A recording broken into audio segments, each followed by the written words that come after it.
Hello and welcome.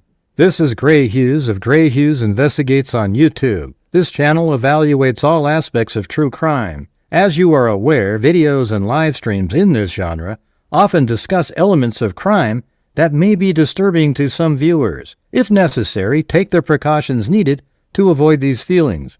Factual information related to cases is the key to fostering rational true crime discussions. Fortunately, you will find that here. Please hit the like button only once, share the video, and subscribe if you like my content. Thank you very much for watching. It's the house! Did you hear what I said? You know, that's just one step above stupid. Have you lost the last 3 brain cells, or do you just have cabbage for brains? 5 brain cells, 4 aren't working. There's mosquitoes the size of bald eagles in that dadgum swamp.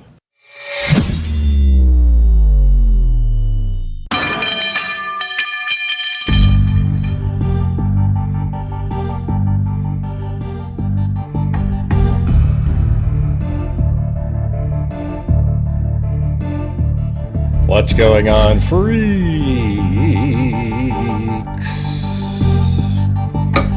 Oh, there I am right there. I had like this dry skin right here, and I was like, I don't know what it was, and I peeled it off and it started bleeding. So I guess I have to watch it. Who knows, man? Who knows?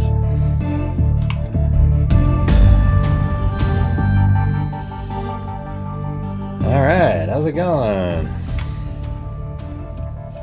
Let me, let's see.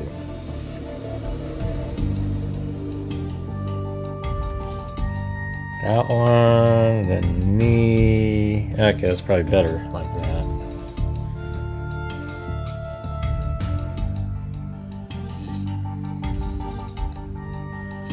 Alright. Hey, thank you.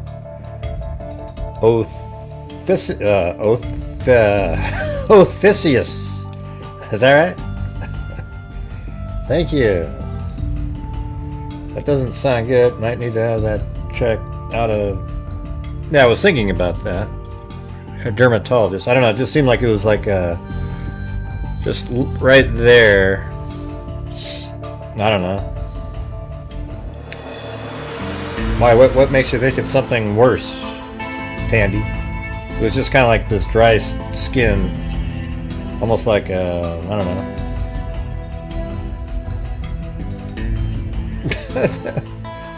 I only, what do? You sound like my mom, Tandy Kane. I mean, yeah. I mean, I've thought about, you know, it was just something I noticed. I was like, oh, don't pick at it anymore. My God, that's just like something my mom would say. I didn't pick at it. I just one time, I kind of like pulled off the, you know, dead skin or whatever. Well, what's going on, Phil?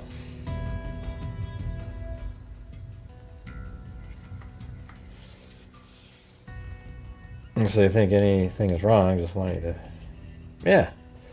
I mean, I get that you're concerned. I mean, I'm, you know, I was thinking, yeah, you wouldn't want it to be like skin cancer or something, but I mean, I don't, you know.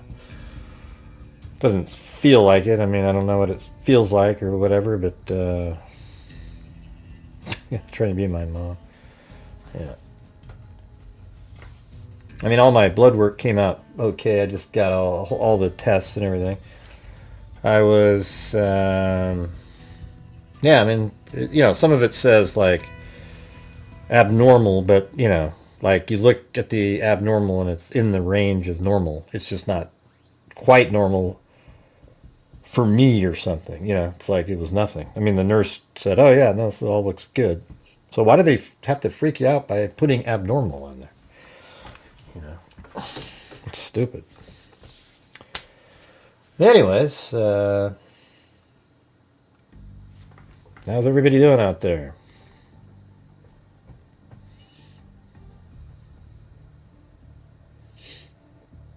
Let's see. Anyways, I thought we'd go over the... I just want to go over every single thing again, and you can tell me what the hell I'm missing. All right. We haven't done it where we've gone through all of the, in order. I mean, you watch Candace Owens again. I think she's really she's working herself up to going after Erica Kirk. You can see she's just sort of, she wants you to notice stuff on the screen, and then she'll say, but, I couldn't do that. And she wants to see the reaction of people. How she, what do you call it? How she, what was it? It was what was that portion? God, I'm just trying to remember. When Erica Kirk forgave Tyler Robinson. We say that all the time, like, man, I don't think I could do that. But see, that's what, like Candace Owens played it and then said, I don't think I could do that, that soon, saying things like that soon, etc. And then looking over at the, trying to see what the crowd reacts to it. She's trying to get there, Now, she's nuts, Candace. She sounds totally reasonable and rational. But the thing is, if you have a rational mind and you listen to her, she's not. And it's kind of scary that so many people buy into this crazy narrative that she has. And I knew as soon as Erica Kirk... See, here's the thing. Erica Kirk was asked, do you think they got the right guy? And she didn't say anything. She just looked and went, I feel blessed to have the best investigative team working on it.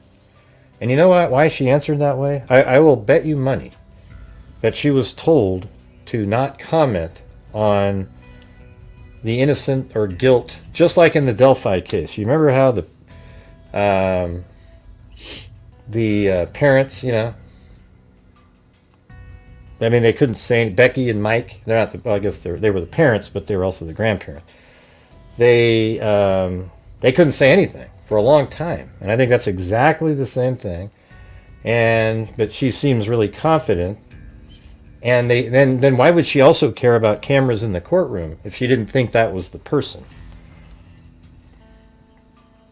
But hey, guys, when you're watching the show today, if you have the ability to help support the Gray Hughes Investigates YouTube channel, I'd appreciate it. I put out a video today, and have you ever seen a video bomb worse?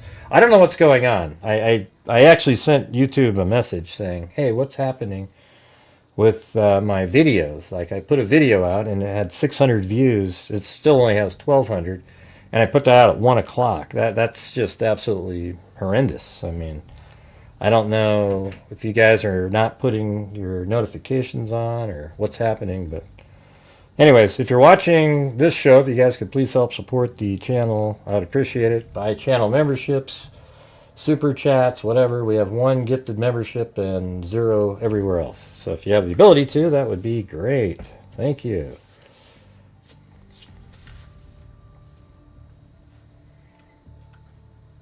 Yeah.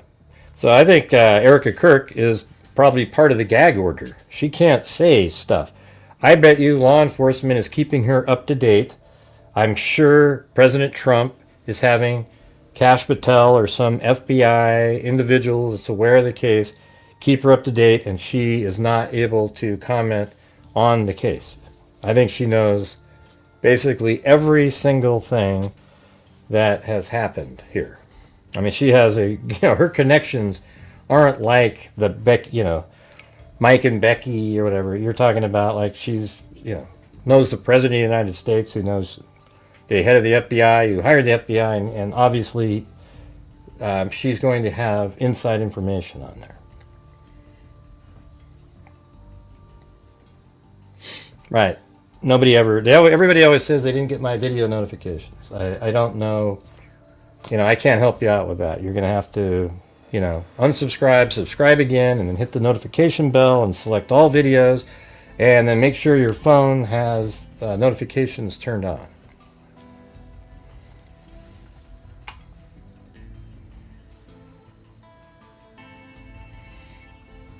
But it sure would be nice to have a better start to the show than we're having right now. I mean, this is, I don't know, it seems like every day it's the same kind of situation. Yeah, that's what they say, Summer. But unfortunately, people don't watch. As you can see, 157 people. It's not the same. If I was sitting there, if I put a title that said, "Oh my God, the real killer is identified!" Oh my God, they'd show up in droves.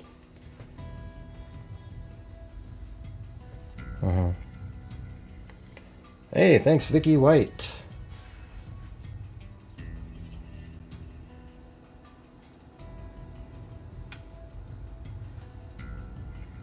And I just collected a whole bunch more of the information for that other case that in Indiana that we'll be going over here pretty soon.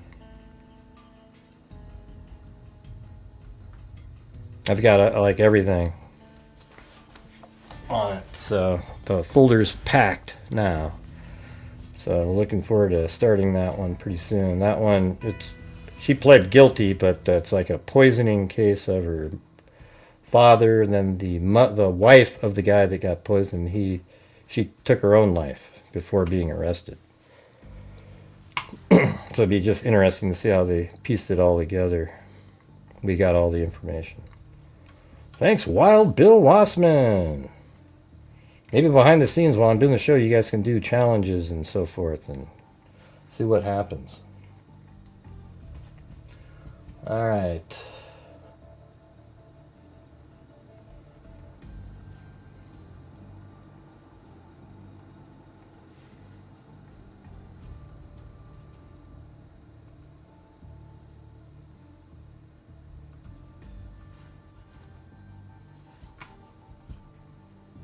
Thank you, Christine. Very kind, very kind.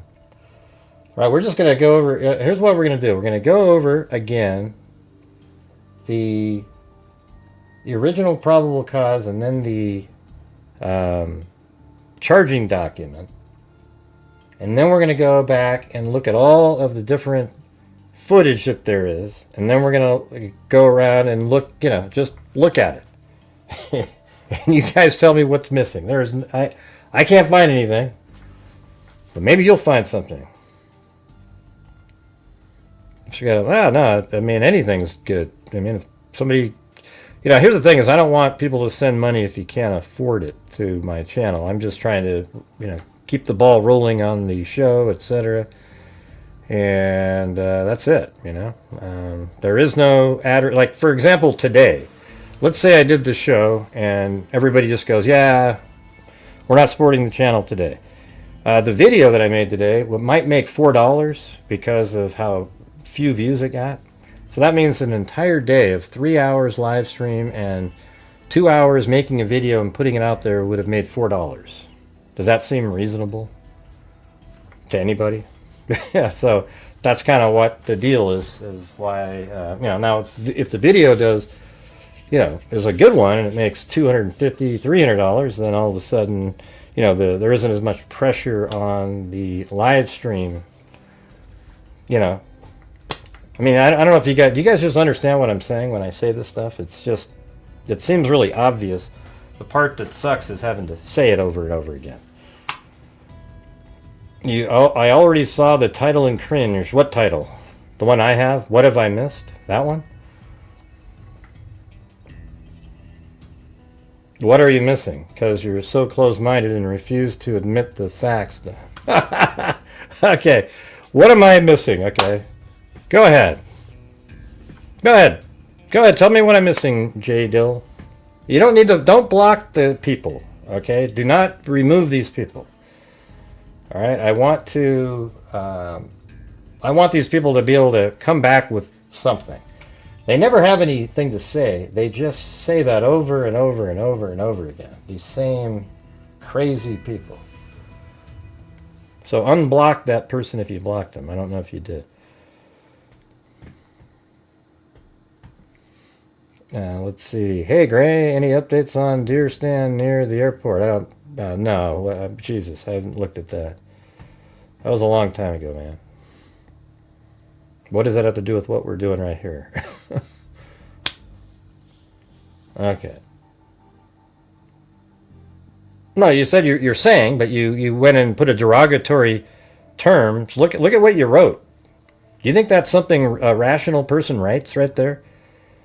What are you missing? Because you're so closed-minded and refuse to admit the facts, dumb F. Does that sound like something a normal person would type in? I'm following the facts of the case. What I think is you aren't. Yeah, they have a ballistic report. We don't have it.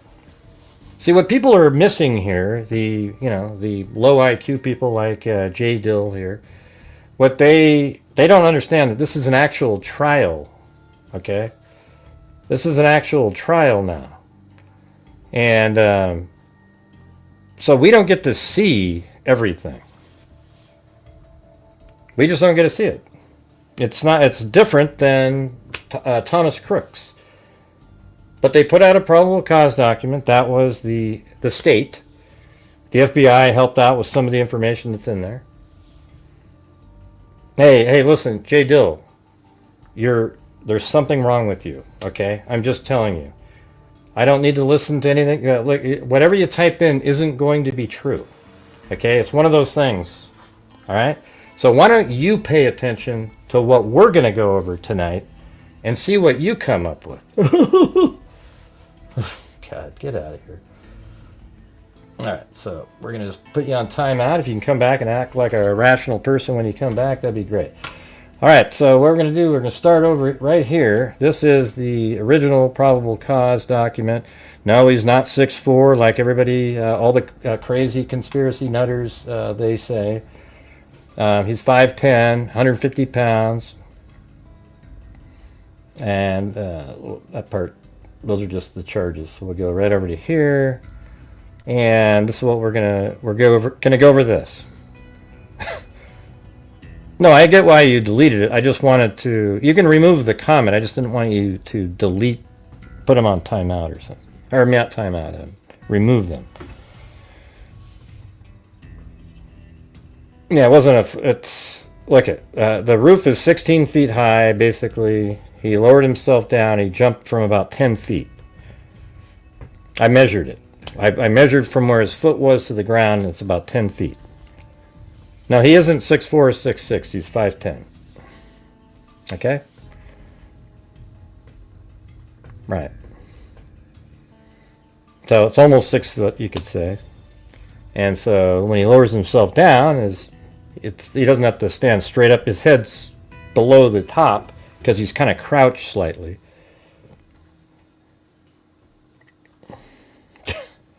Man, every single day these nut jobs show up. It's incredible. And they think they're so onto it, man. They've got it all figured out because Candace told me. Oh, this other wacko Hey, just listen to this for a second. See, there was no body armor. Now, that's a known fact. It's actually verified. Paramount Tactical got it verified.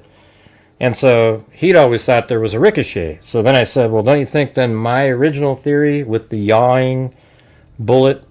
And he goes, well, I think that one makes the most sense now. Okay? So the thing is there you go. I mean, these people like Candace Owens who say, hey, all these deer hunters tell me that it would blow somebody's head off. 32 people, 32 times people have sent me these things, and it would just blow. It wouldn't blow their head off, okay? It wouldn't.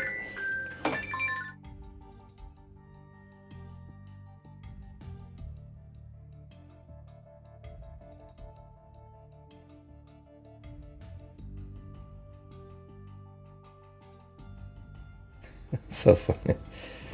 Ah, jeez. Hey, listen, I don't need to look at it, handler. We've seen it 1,000 times. He jumped from about 10 feet. The roof is 16 feet tall, maybe 15 feet something. You know, Google Earth doesn't have a... And so his feet were about 10 feet off the ground when he jumped. Okay? I already know this because I measured it myself.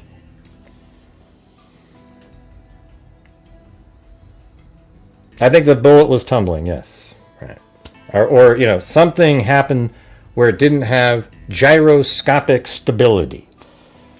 Okay? I think it, you know, either used the wrong ammunition or, you know, ammunition that wasn't meant for that particular gun, etc.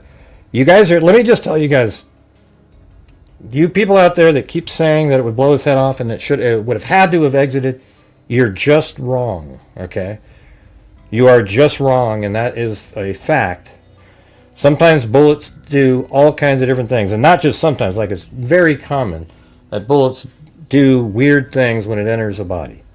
All right, and the angle that was, it would have hit bone, and depending on what type of bullet it was, fragmented, etc., etc., etc. But when the truth comes out, you're all going to have egg on your face because you sat there and belittled people who said that it could have been. You know, over and over and over again. It's like it's not this thing where 100% if you shoot somebody right where Kirk was shot, it has to go out. You're wrong. Okay? How can you believe anything the FBI on this case, Gray? And by the way, you guys, can we not have these massive lulls again? Because we're doing it again right now. We've already, like 20 minutes ago was the last time we had a super chats in here. We got to get the ball rolling and keep the flow going for the evening to try to reach the goal. Oh, I was called so mean. Guess what that means, everybody? We're thrown in prison right out of the gate. How sad is that?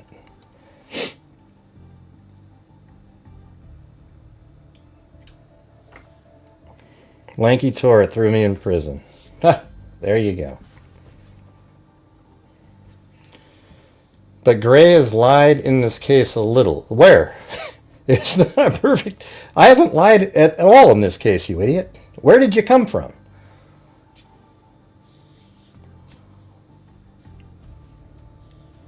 But Gray has lied in this case a little. It's not a perfect estimate.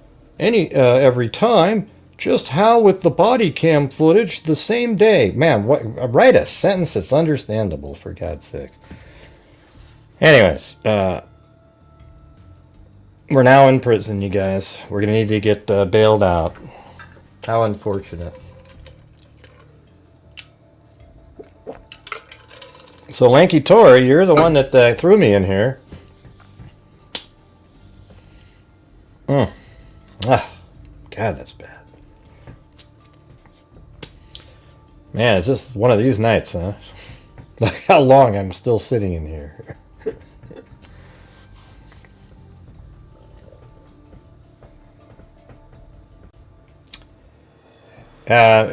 Who's telling you about this Reck thing? It is a rough night to be locked up, I can tell.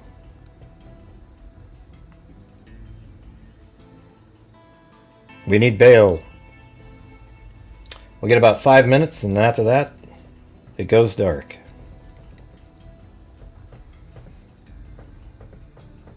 I don't care, handler. I'm sad that there was somebody as stupid as you that was doing that for us. My God. Hey, there is some bail right there. Just a little bit. Yeah, good for her. You know why she has 100,000 on her live? Because there's a lot of really stupid people that believe in conspiracy theories. That's how she got that. People are willing to believe that stuff over the truth. Hope you're not one of them. You do good stuff, but Candace has 100,000 on her live. I mean, it's Candace Owens, for God's sakes. You know, I'm not Candace Owens. Hey, thanks, Wild Bill Wassman.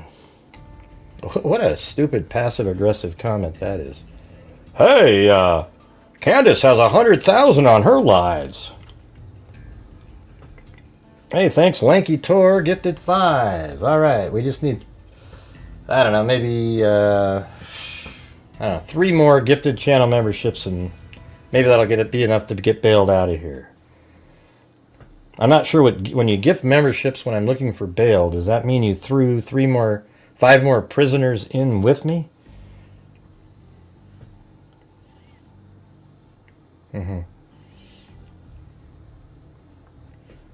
Not sliding on either of you. Not sliding? Sighting?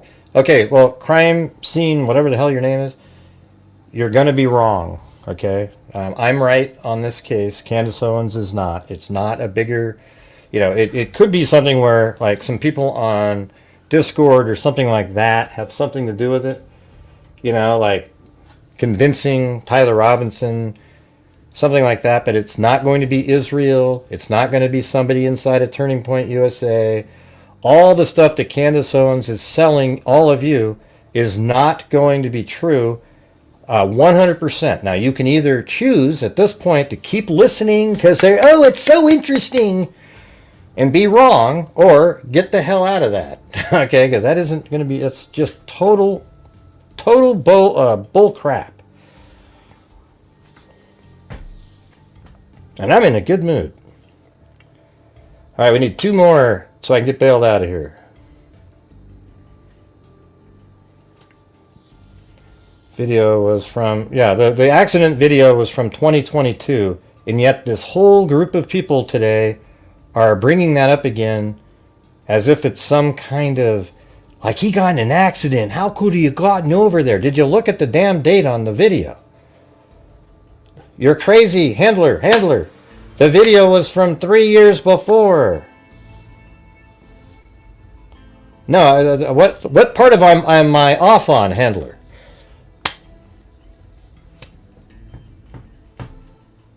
So you're just trying to throw that out there, like, to try to come up with something.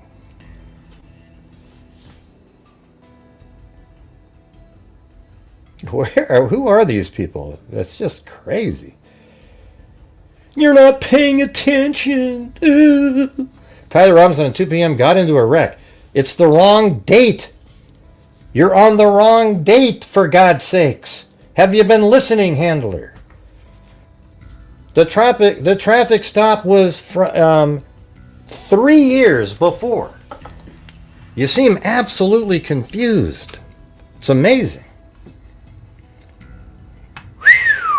Wow.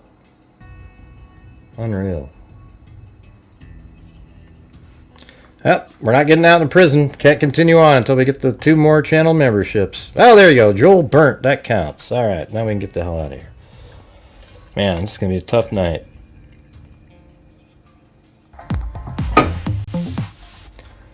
All right, there we go. That was Joel Burnt.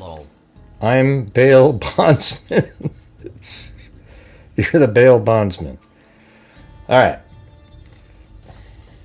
Interesting how 12... Oh, my God. See, you believe that, too. Her Israeli cell phone comment. She is a lunatic, you guys. How is she going to... Anybody she know, or anybody know, that there's 12 Israeli cell phones that were activated in the area? No, he doesn't have different sunglasses. He doesn't have different shoes. It's a... Listen. Handler, I'm going to have to time you out here because you keep typing in inaccurate information, and I would just like to get started. All right, so I'm going to time you out for about 30 minutes and maybe come back later, okay? You're absolutely boring. All right, let's see.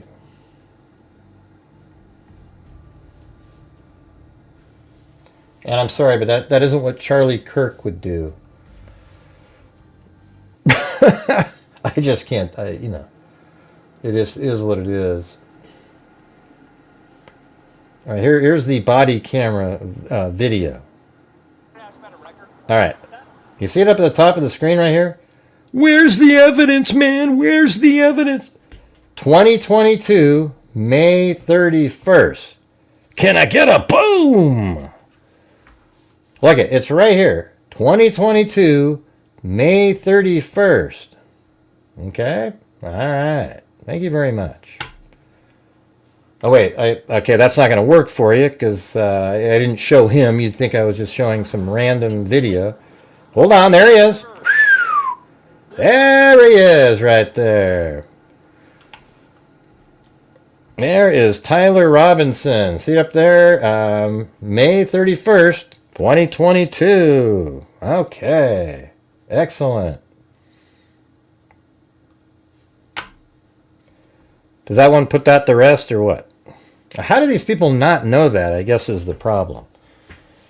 It's weird. It's like they got lost in the ether of crazy conspiracy theorists.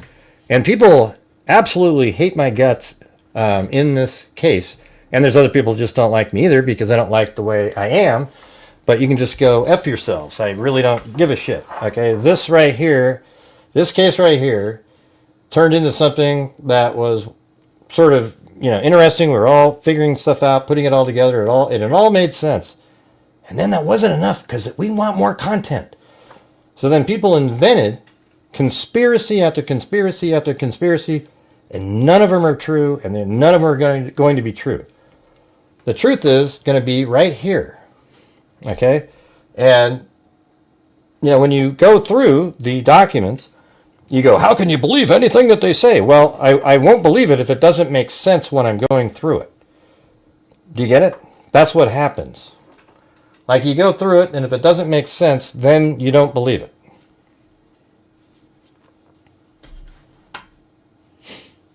All right, anyways. Let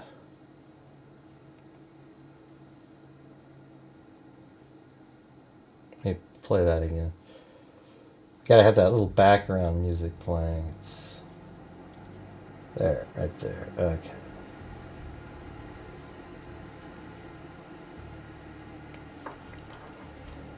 I got a good job with Vinny tonight. Oh, was that tonight? It was yesterday. I was on there. So, did you guys check out what I was talking about in the comment section underneath the video when I was on Court TV? Yeah, I get so many of these crazy people. They're all from an online community, and they're just absolutely whack in the head. I mean, just something's off. They pretend that they need a safe place to talk about my channel. I mean, you guys, you wouldn't believe it if I mean, it's just unreal. Let me read this. It's actually funny, to be honest with you. Now, I was on Court TV regarding the Idaho 4 case. I'd like to be on there for Charlie Kirk.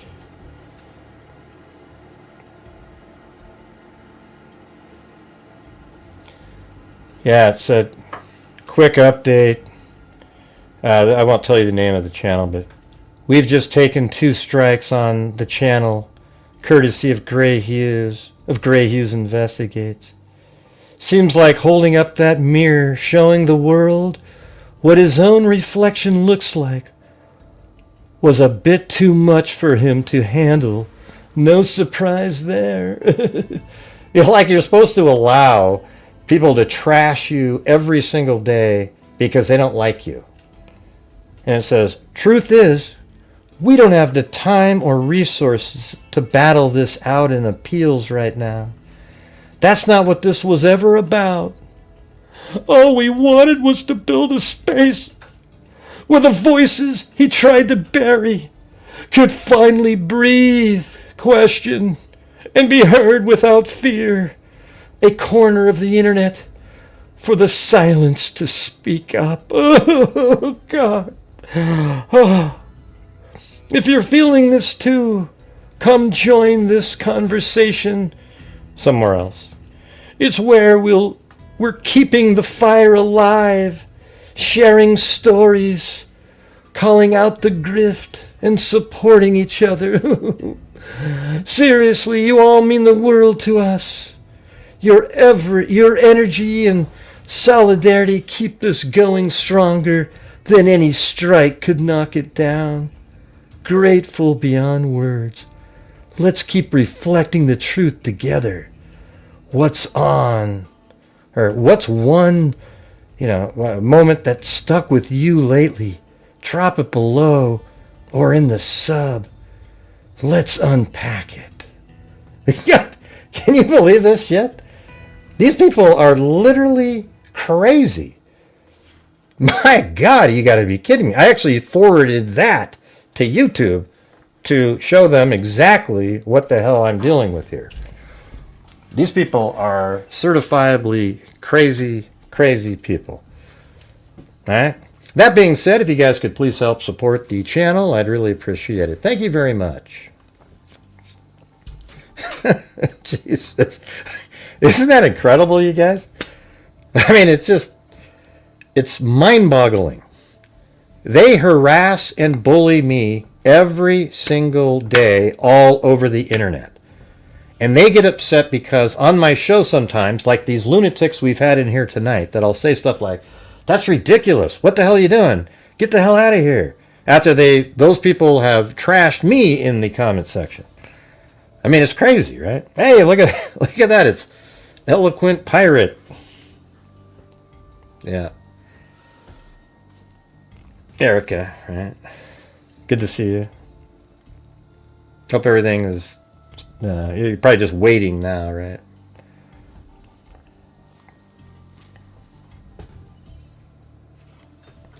Ding, ding, ding, diddle, ding, ding. What's your question? I'm going to be going over this whole damn thing here in a minute.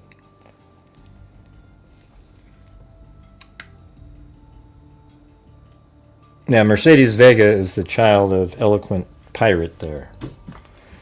Remember, this is the case we've covered multiple times. A case that should have been so much bigger in the media and YouTube, etc. But for some crazy reason, it never picked up. But we covered it many times. I think probably, I don't know, 6 times perhaps.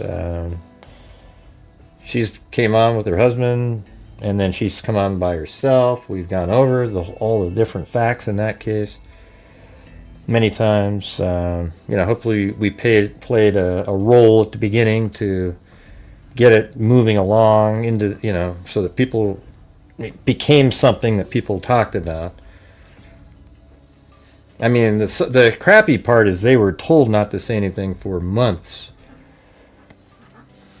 And then by that time, the momentum, it all worked. I mean, it's worked out because they've made arrests and everything.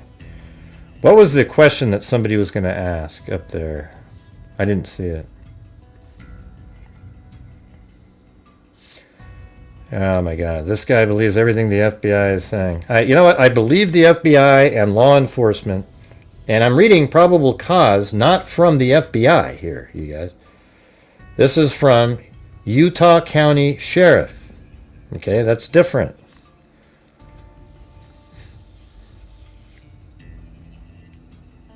Yeah, Candace is very soon is going to be going after Erica Kirk. You can just sort of see little feeler comments that she makes, waiting for people, and you see it and actually in the comments you see people doing that. What are you talking about? No, it's what I heard from chats.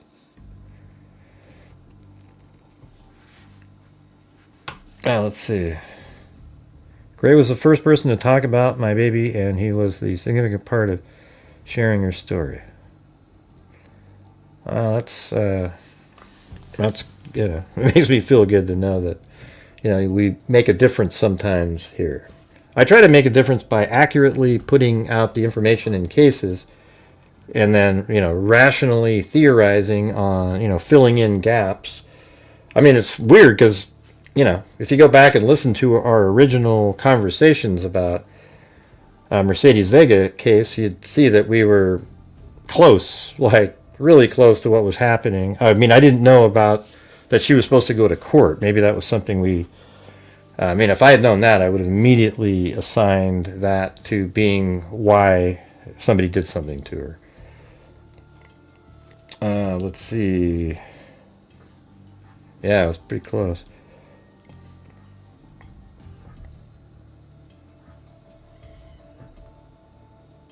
Yeah, that's the best, like in terms of on my show, that's the best I can, that's what I, try to do. But right now we're only at 1/4 of the nightly goal, you guys, so let's see if we can try to get moving. Alright, so I'm going to go, let's just start right here. Here we go. So this is in the documents. And this isn't the FBI, it's law enforcement putting it together. Now, if you think they're all in on some grand conspiracy, then there's just something wrong with you. That's all I can tell you. All right. So here it goes. The following information was obtained by your affiant from police officers. Multiple video recordings posted on social media websites, Utah Valley University campus, surveillance cameras, and those who witnessed the incident. On September 10th, 2025, Charles James Kirk was at the Utah Valley University campus in Orem, Utah for a political event. Mr. Kirk is a conservative political activist. And by the way, it was known that they were going there in late August, like 28th, I think. Like it was out in the public. And that said, campus in Orem, Utah for a political event. Mr. Kirk is a conservative political activist who was scheduled to speak at an event in the courtyard area on the UVU campus. The courtyard area, I wonder if that was actually mentioned too, like in the information that let people know he was coming there. And because it says he was scheduled to speak in the courtyard area. The courtyard area is to the west of the Losi Center building. According to video recordings, Charles was wearing a white t-shirt and dark pants. Now, I've just saw a longer version. Basically, the whole time he's up on stage through the first question, and then when the shot came in, and then everybody jumping over to help him. And, you know, there's blood all over the place in that video. That's probably why it wasn't out there. And then he was taken off stage from behind there.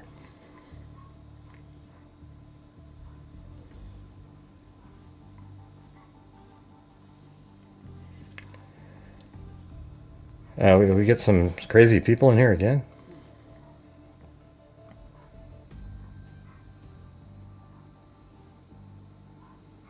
I don't know why Nader Bader is in here. Does that mean anything? Maybe he's doing something. But hey,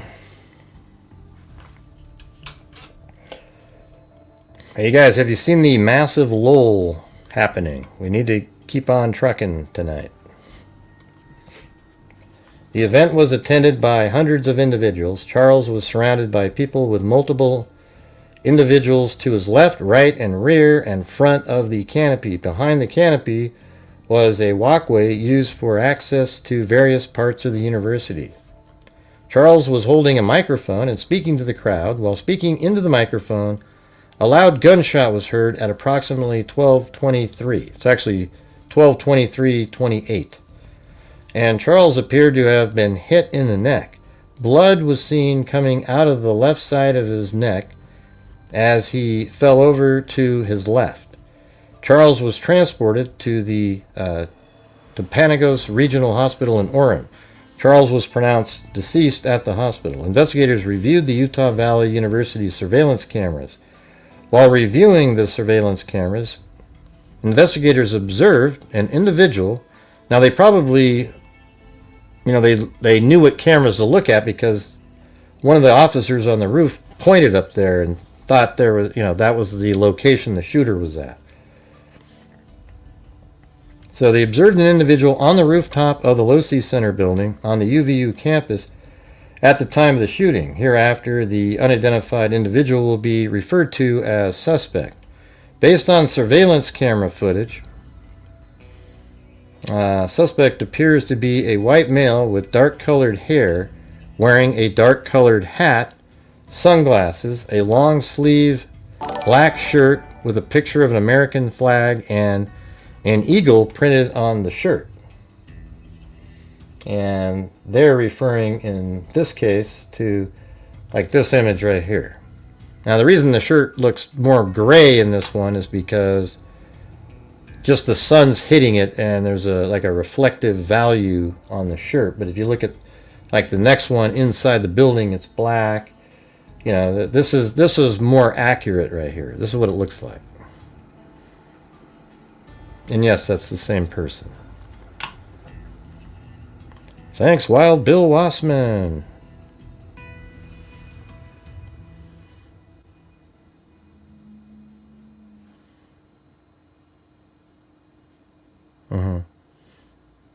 Hey, it's good to see you, Nader Bader. I guess you hadn't been here in a couple of days.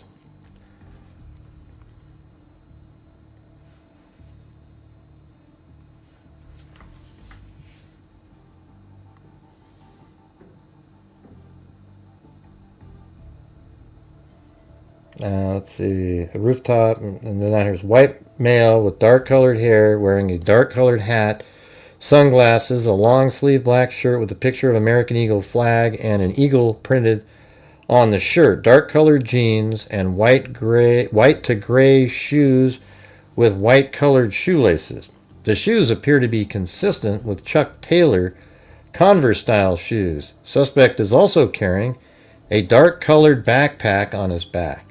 Suspect walks with a distinctive gait. Now, when they say distinctive gait, that's because he looks like he's limping, because he actually has the 30-06. What year was that one? It was 1906. Had more information on it, but it was taken apart, and part of it was down one side of his pants, and the other probably down the other side.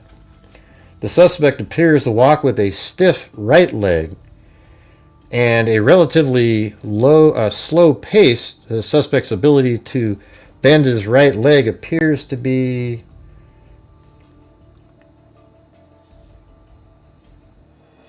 okay. I need to move it to the next page. Hey guys, what's happening in here? Another one.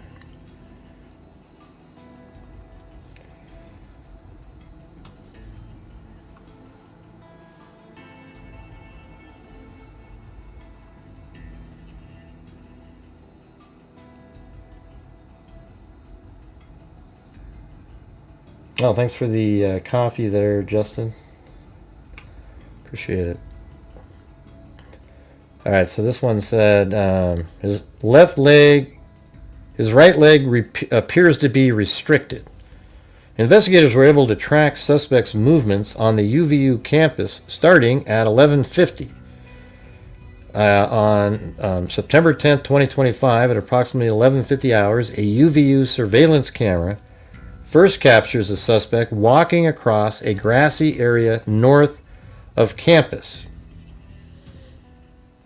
And when they say UVU surveillance camera first captures the suspect walking, that's interesting. I wonder what camera that is, because we do have the neighbor's camera. He's not a UVU. I mean, maybe they're counting that, So we have this video. Let's see. Hold on.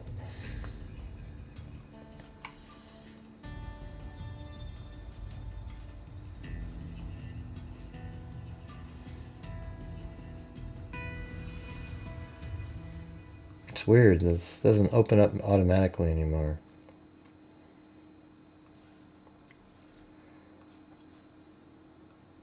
I'm going to skip it past this part here. Yeah, so this is the one.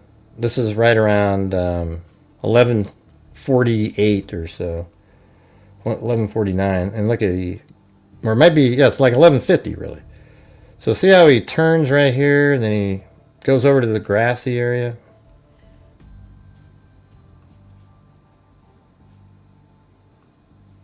And he sort of looks like he changed his mind for a moment, and then he goes. So that's the grassy area that they're talking about, because that's right at 11:50. And I say that because I think on this camera, there's even a timestamp. Yeah, look at 11:49 and 33 seconds. So right around 11:50 is when he turns onto that grassy area.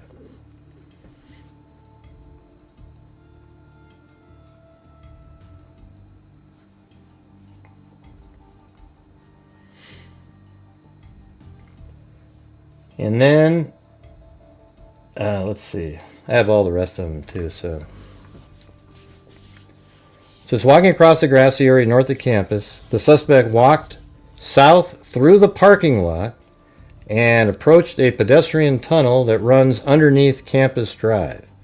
Before entering the tunnel, the suspect paused at the top of the stairs and pulled out what appeared to be a cell phone from his right pocket using his right hand at approximately 11:53 hours.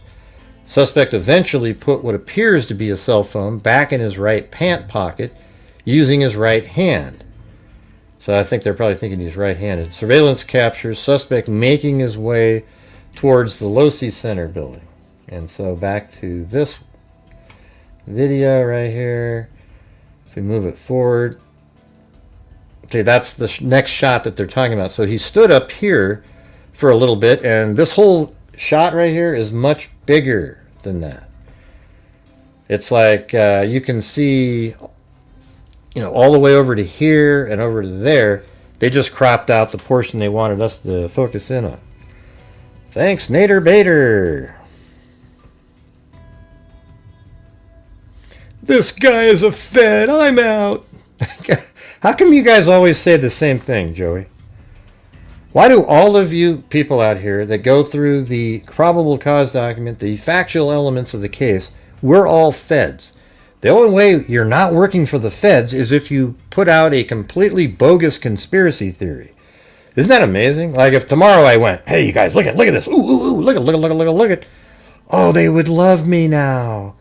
But you know what I'm not going to do is sell my soul just for you. Okay, I'm not doing it. I would never do that. It's called integrity.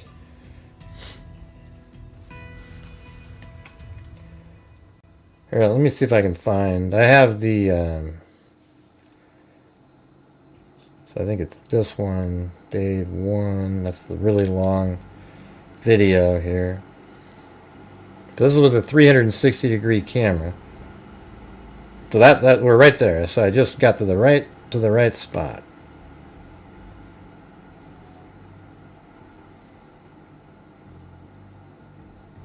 All right, so we're on that street with the surveillance camera. And now we just went down the grass over there to the side of that house. Okay, so look at, there's the surveillance camera. And then I'm walking right here, and he turns right on the grass here. So even this area is a little bit Yeah. steep. You don't see that when you're just looking at. Well, how about some support tonight for a person with common sense? Wouldn't that be great? We're absolutely struggling. We're only still at like 38%. Not even that, about 28%.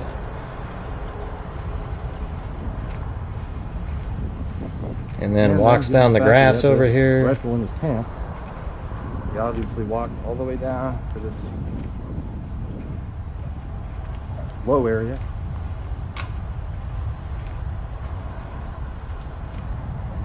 And see how easy that is? And then he went that direction. The first time I went that way, but then I make it my way up here again.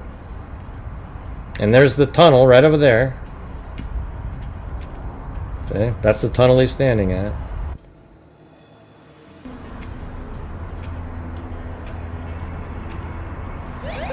Hey, thanks, Aaron Sayers. There we go. There's somebody supporting the channel. Apparently he was on his phone right in this area.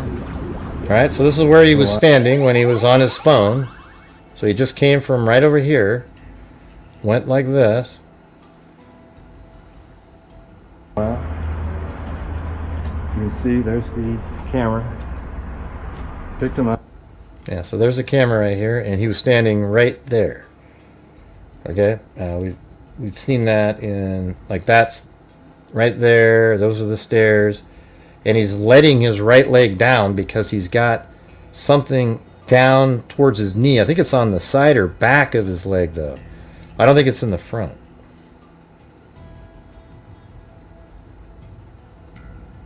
He was right there.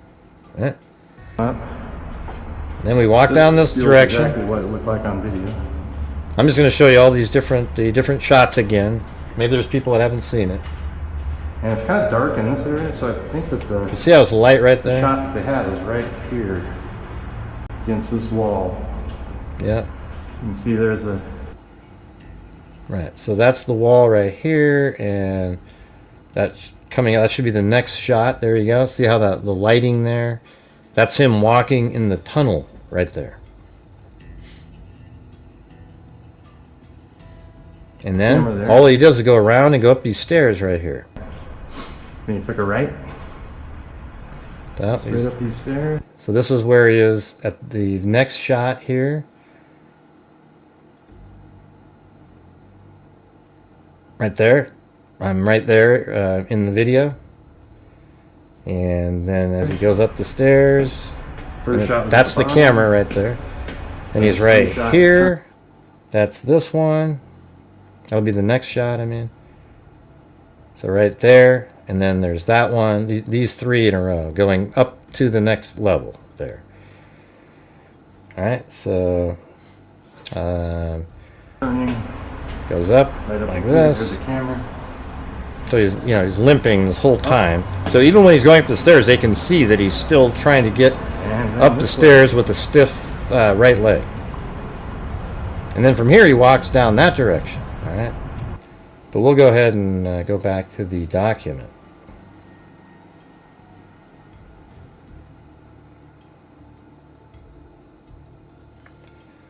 Then he puts the phone back in his pockets at 11:53. The suspect eventually put what appeared to be the phone. Well, he was standing there at 11:53. So he went down onto the grass at 11:50.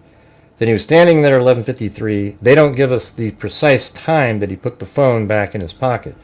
It says the suspect eventually put what appeared to be the cell phone back in his right pant pocket. Using his right hand, surveillance captured the suspect making his way toward the Losi Center.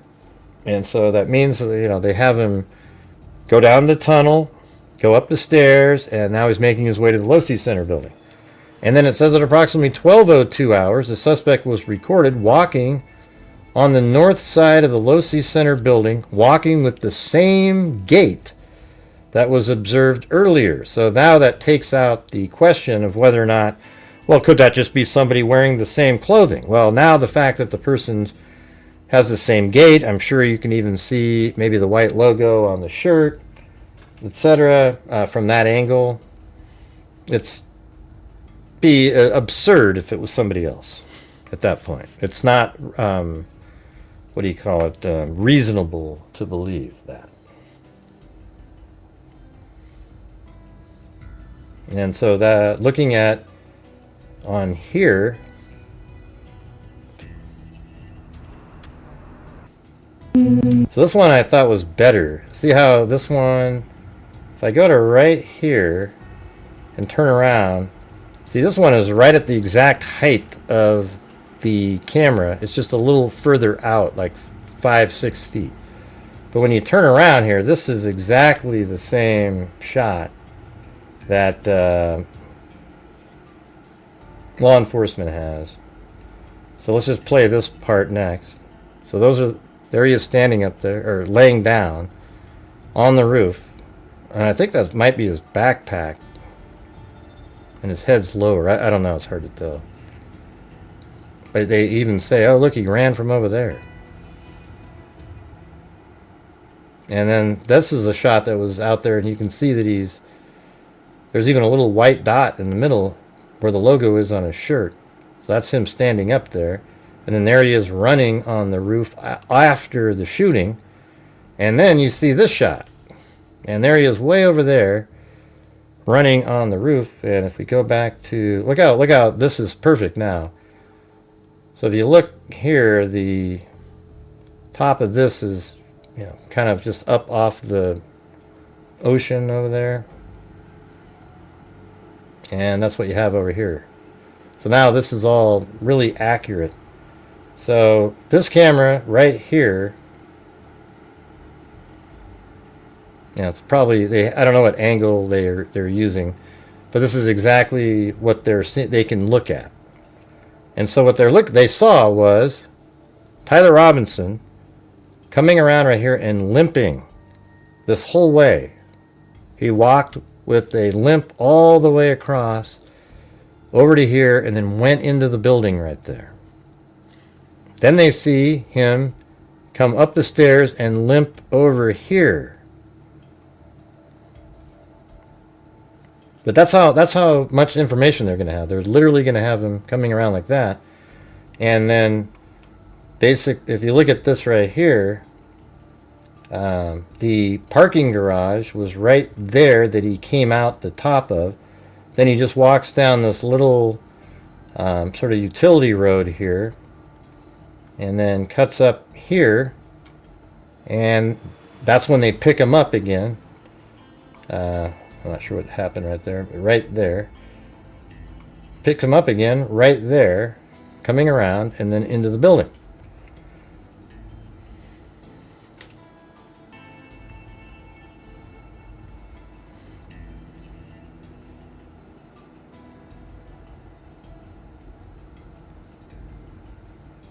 You know what I thought was crazy, though? Watch this.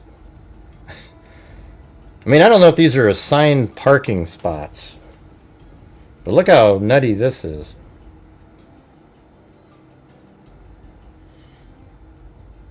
So see this car right there? I mean, that car and this car are the same car. This one and this one. And then this car is also that one, so they're absolutely the same. Well, you can't. Well, let me get my face off of here. You can't see. All right, let's do this. See, this car right there is this car. See that? Absolutely the same vehicle.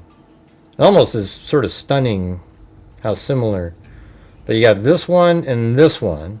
And then this vehicle is that one. So they're even in the same relationship to each other. And then this car is that one. And that's two over, you know, 1, 2, 3, and then 1, 2, 3. So that one's right there. And then I think there was one more here. It was like this car there is this one, but it's one over. Like that car on the day of the shooting would have been right behind that car, and they're even in the same spots. You know? Isn't that strange?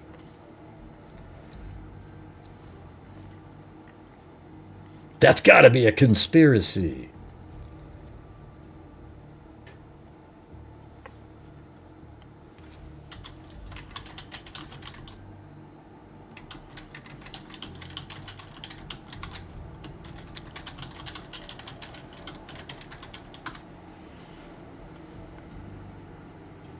I know, it's pretty, it is pretty crazy how they just look like they've been there. Wouldn't that be weird if we go to here and they're still, oh my God, look at that.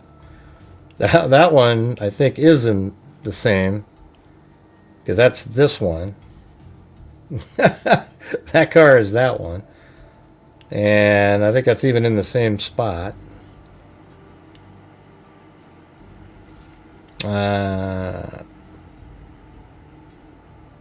Yeah, I don't know. Yeah, so there was there was another one here. This car that backed in, like, so it was this one, that one. Pretty crazy. Yeah, it's weird that you find the same exact stall, though. I mean, I could see you. I don't know how you would know that you were the 27th one in, you know.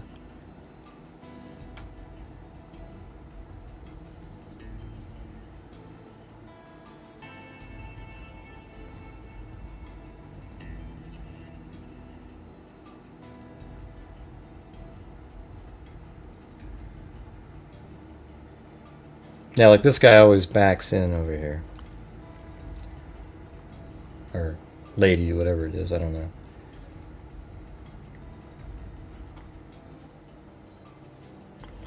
What's going on with the massive lulls tonight, you guys?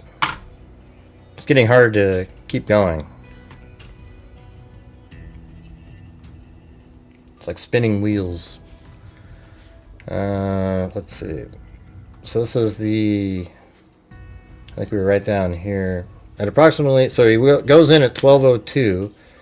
He was recorded walking on the north side of the Losi Center building. So he probably walked in at like 12:03. And he was walking with the same gait as observed earlier. The suspect entered the Losi Center building through a set of doors on the southeast corner of the Losi Center building. At approximately 12:15 hours, the suspect was observed walking up the stairs that lead to the common area adjacent to the Losi Center building. Yeah, so at 12:15 on this shot right here, he came up these stairs there.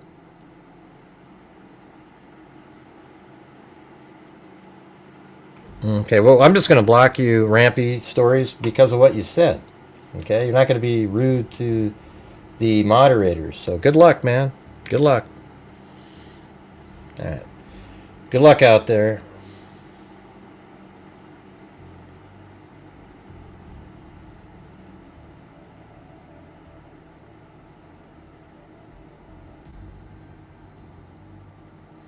Yeah, so 12:15 he comes up these stairs. Right there. I mean, I've been there. It's really... I'll show you here in a second. That's back on here. So we go to this one, and then go to like... Oh yeah, so we were getting close. So I just walked down the utility road there, and then I'm walking back behind the Losi Center building. Then I'm going up behind it. Across here. Now that part right there is where he jumped off. Right there. He jumped off of that. But when he came in, he would have walked just like this, probably. And then he goes inside the Losi Center building. Just like this. Notice how nobody said anything either.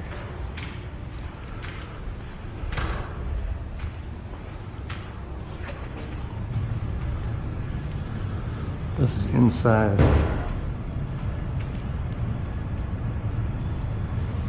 So who knows what he did? 13 minutes.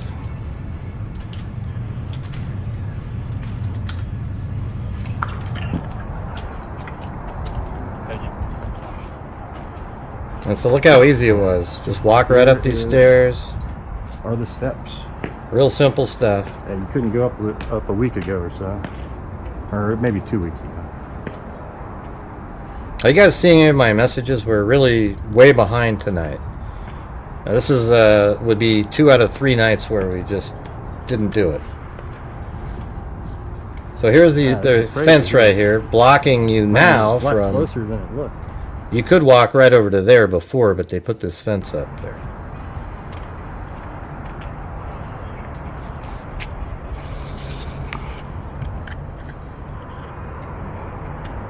Right in there is where... Yeah, so that's pretty interesting, right? Just looking at it like that. And then we go to here where it says at approximately 12:17, after going upstairs at 12:15, at 12:17 the suspect climbed over the short wall and appeared to crouch down on the north side of the wall on the rooftop. Hey, thank you, Anna Marie Rector. Thanks. Let's see, at approximately 12:22 hour, and then so the suspect climbed over the short wall and appeared to crouch down on the north side of the wall on the rooftop. And then at 12:22 hours, the suspect stood up and started running across the rooftop of the Losi Center building. So that means whatever was in his pants is not there anymore. The notable limp from previous surveillance was absent. The suspect ran to the west side of the rooftop and appeared to scoot along the rooftop area as he got closer to the edge of the rooftop. I mean, that's exactly what Thomas Crooks did. At approximately 12:22 hours, the suspect laid down in a position consistent with a prone shooting position near the edge of the rooftop and appeared to be facing west in the direction of where the, Charlie Kirk was presenting. And so you're going to see it. It'll all be on this camera right here. Just like this. You're going to see him come up. He's going to climb over this wall. This will all be shown later. He's going to lay down next to that wall, assemble the rifle. Then he's going to get up. You're not going to see him assembling it, but that's what he was doing because now he's not limping anymore. He stands up and runs over to the corner of the roof over there. And then he starts shimmying over, and that's where he fires from. Now, and then after the shot's taken place, he's going to get up and run that direction. Hey, look at that. Wild Bill Wassman's trying for a challenge. He probably noticed how absolutely slow it is in here tonight and thought, hey, maybe we can get some help going. So there you go. We need 5 gifted memberships, and then he'll gift 5 himself. So you're basically 2 for 1. And thank you, Wild Bill Wassman. Right, so if you have the ability to, that would be great. If we can... Well, why would they catch that, Dana? It's a person limping. And by the way, if you go watch Matt Kester's video, you wouldn't even notice that he had anything in there. He just looks like a guy limping. Did you guys see what Wild Bill Wassman put in there?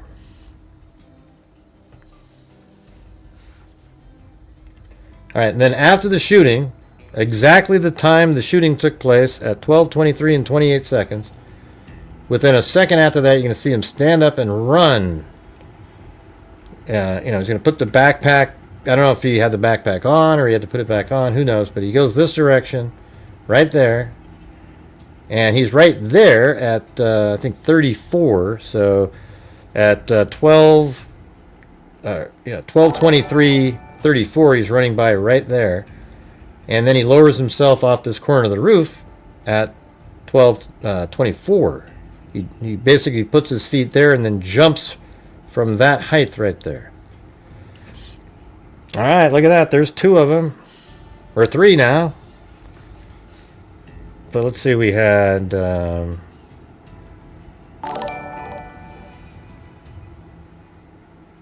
where was that?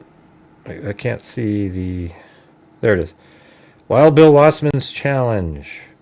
Then we had Jessica Schubach, Lisa Valenzuela, and Christine.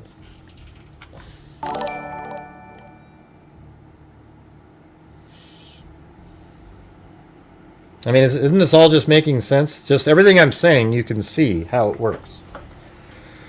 Veloci, and then it says it at approximately 12:23. It's actually 12:23, 28-ish, because we found the time of Bartholomew's video. He sent me the information that showed exactly the time of the shot, and then even the seconds. So then I was able to then go back in time of when his video started and then find the portion where the gunshot took place. And it turned out it was at 12:23:28. And then approximately 12:23 hours, surveillance shows the suspect stood up suddenly from the edge of the rooftop and sprinted north on the rooftop of the Losi Center building. The suspect ran to the northeast corner of the Losi Center building and approached the edge of the rooftop. The suspect placed a dark-colored item on the rooftop, and that was the elongated item wrapped in a black towel, and proceeded to lower himself off the rooftop. The suspect dropped off the rooftop onto the grass below. The suspect ran north near the parking lot to the east of the Losi Center.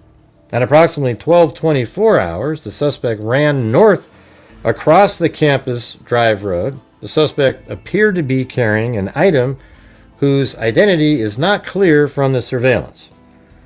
The area to the north of the Campus Drive Road where the suspect crossed over consists of a... And there's Christine again. Is there anybody else out there? If you could help support the channel with the membership, that would be great. Seems to be a big struggle tonight. For an unknown reason. Nobody knows, man.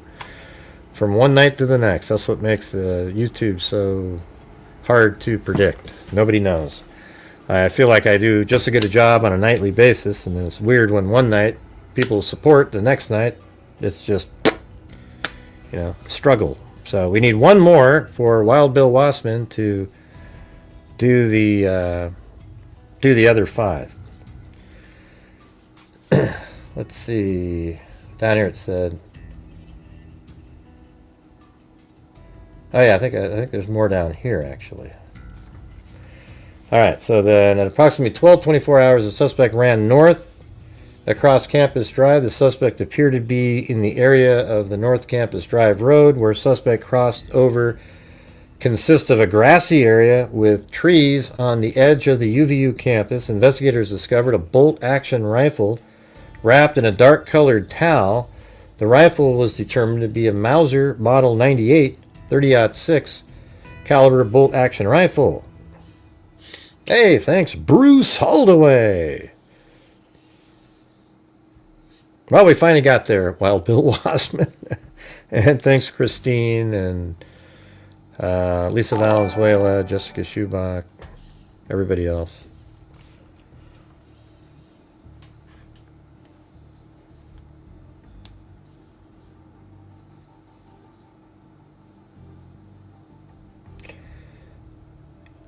Who's Jared? I don't know who that is.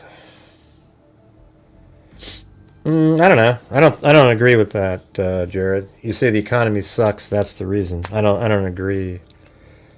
You know, it just always depends on sort of like the topic or if people are interested. And that's just kind of how it works. You know. Thank you, Wild Bill Wassman. I like saying that name. Yeah, very cool, very cool. Thank you.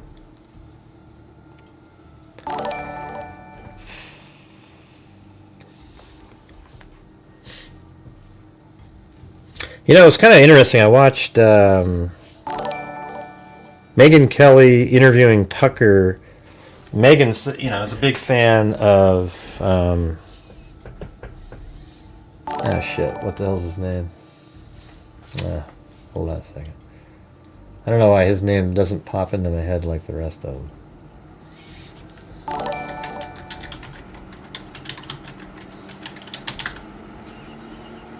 Oh, yeah, yeah. So they were talking about Ben Shapiro.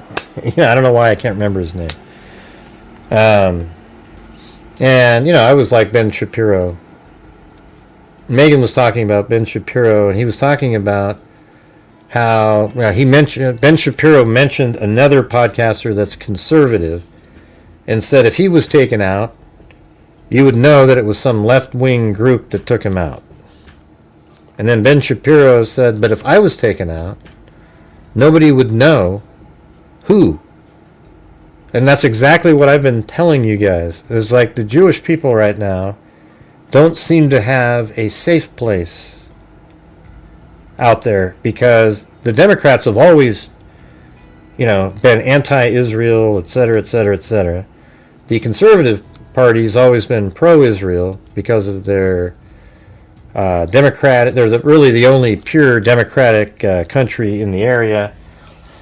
And they're just, you know, we've always been friends. But then recently, with Candace Owens, Kirk, all these other people, or not Kirk, Candace Owens and, what's his name? Tucker is what I meant to say, not Kirk. Those people have been absolutely horrendous towards Israel. I mean, and not only that, it's sort of spread into just being Jewish, not the fact that, you know, you have a problem with Israel's policies. The way things are worded, it's assigning blame to Jewish people. And I think that must be incredibly freaky and scary for Jewish people. I mean, who do they vote for God's sakes? I mean, Jewish people, for some unknown reason, always were voting Democrat. I mean, not every one of them, but like 90% of Jewish people vote for Democrats, even though they're always anti-Israel and sort of I don't know what the hell the allegiance there is. It's unbelievable. But right now, I mean, where the hell do you go? I mean, look at the guy who got in as the mayor of New York. I think New York has the highest Jewish population of anywhere in the world other than Israel, maybe even more. I mean, hell, I don't even know. I mean, it's a huge population. And then the guy that just became mayor hates Jewish people. I mean, this guy is a monster, and somehow he got in there. You know? And I'm not saying everybody has to agree with the policy. Hey, thanks, Aaron Sayers. The policies of Israel and everything, the stuff that they do, you might not like it, but my God, what's happening? Yeah, I've mentioned his video all the time, Jack Craig. Like every day, I mention Matt Kester's video, how he put the rifle in his the guy he had over there, a skinny guy, looked about the same height as Tyler Robinson. He puts the rifle in his pants. I mean, how come there's so many people that still haven't seen that? Really? 33% of Jewish people still voted for Mondami? Is that what you're saying? I can't. That'd be hard to believe.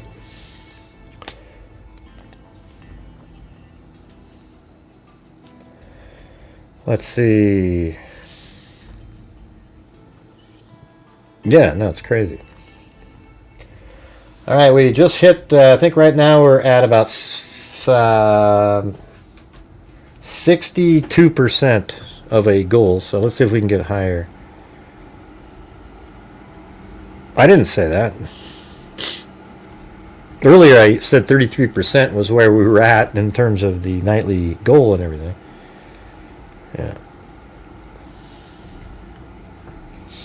All right, so now we're down here. The area to the north of the Campus Drive Road where the suspect crossed over consists of a grassy area with trees on the edge of the UVU campus. I think I have, I don't know if I went all the way over there. Let's see what I did over at the end of this one. Yeah. Oh, wait, no, I think I'm just walking around. But when you came in, you would have walked just like this, probably. Okay, no, that was when I was in there. A little bit to go to that next area that's way over there at the corner. This is when I was there by myself. All right. So that was 7, 8.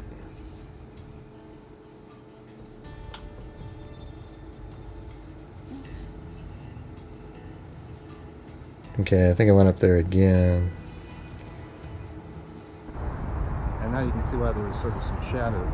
Isn't that crazy? Because from here you'd see him just running right across like that, and then run over to here and jump down.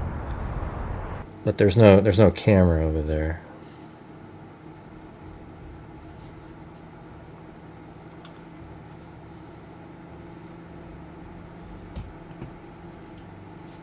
Okay, this is the good one here. See, now I'm put that camera up in that corner where you step down, and look at that, boom. See, they have that 2-inch tape right there where he put his foot down. I'm betting you guys, I'll bet you money that the shoe print that they got, remember they said a minute ago that it was consistent with Chuck Taylor. Was it on this one? I think it was on the page before.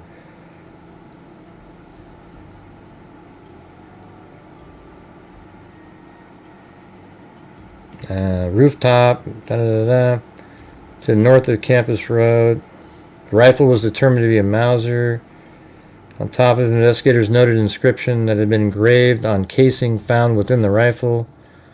Inscription on a fired casing read, "Notices bulge." And then Tyler Robinson mentioned that in his message to Twigs. Inscriptions on the 3 unfired casings read, "Hey fascist, catch." A second unfired casing read, "Oh Bella Ciao, Bella Ciao, Bella Ciao." A third unfired casing read, "If you read this, you are gay, LMAO." Say right here, there you go. Investigators also discovered a shoe impression on the northeast corner rooftop edge. That's exactly what it is. That's so funny. I mean, I didn't know that they worded it that way. A shoe impression on the northeast corner rooftop edge of the Losi Center building. And that's exactly where that is. That's so weird. I didn't realize it worded it that way. And I've actually gone over this video many times, and there's been a few times where I can make out something that looked like a pattern of some kind. See, like right in there would have been a good place. So if you could stop it, like right in there maybe.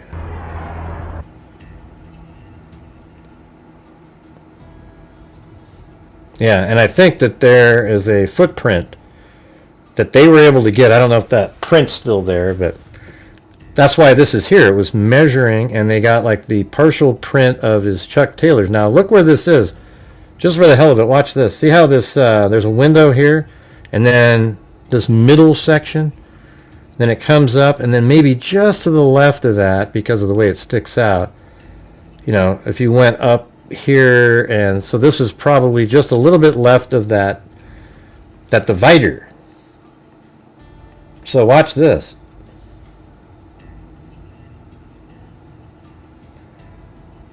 All right, so now they're running across the roof over there.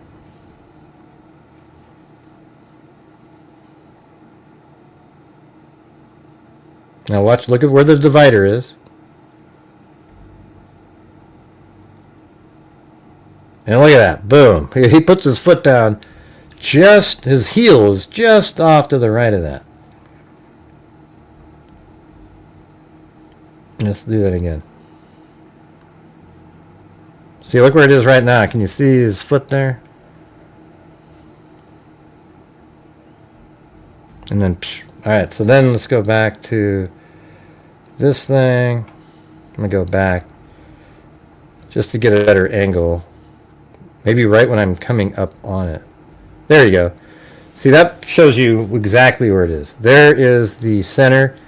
His foot was like right there. Right in there, and I think they were using that to measure. And I think there's probably a Chuck Taylor foot impression was right here. Now, he also put, you know, I don't know if there was another piece of tape, maybe right there where that little light part is. But what I do know is I need your guys' support on the channel tonight. We're still not even close. Not sure what's happening. Yeah, so anyways, the other foot was right there. And that was the main, looked like his whole foot was on there.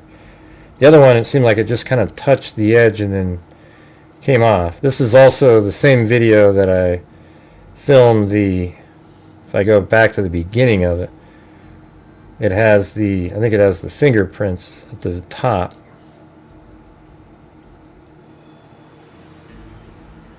Let's see. Or the drag marks.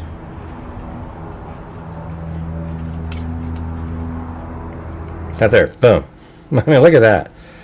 Look how crazy that is. And these are all exactly in locations where he was touching. He put his hand there and he jumped and it slid across the roof. This one over there is his right leg as it's about to swing down and land right there. You'll see it. So if you just back it up a little bit.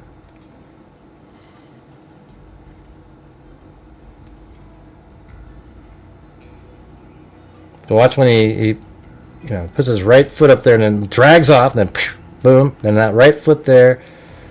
And then, so that one could also have done it. His foot does also hit that top part.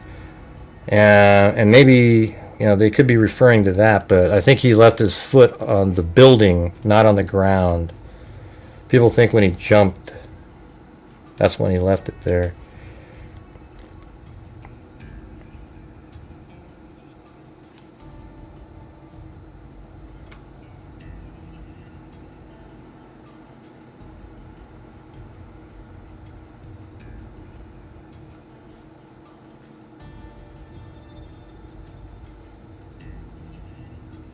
Oh, he goes behind that one stone. Huh.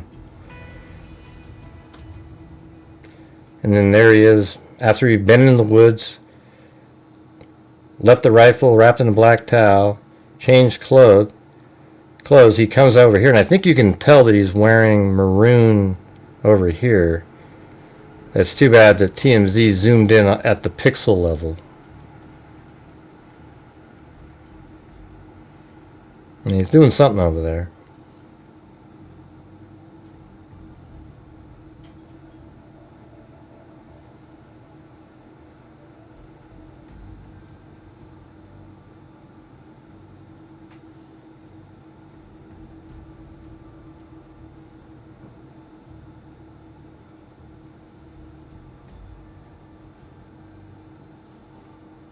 See, I can see sort of a maroon tint there. And then right there you can see, looks like he's wearing Like that's his leg and a white, you know, like a lighter shoe color, and he's running. Looks like he has shorts on at this point. Not jeans. Looks like he's got shorts on, and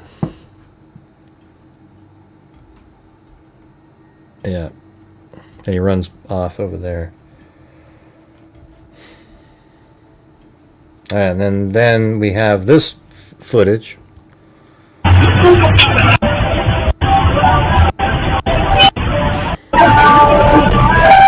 So that's his vehicle up here at the top. His Dodge Challenger. They say it's gray. It looks kind of like dark gray. It's not black.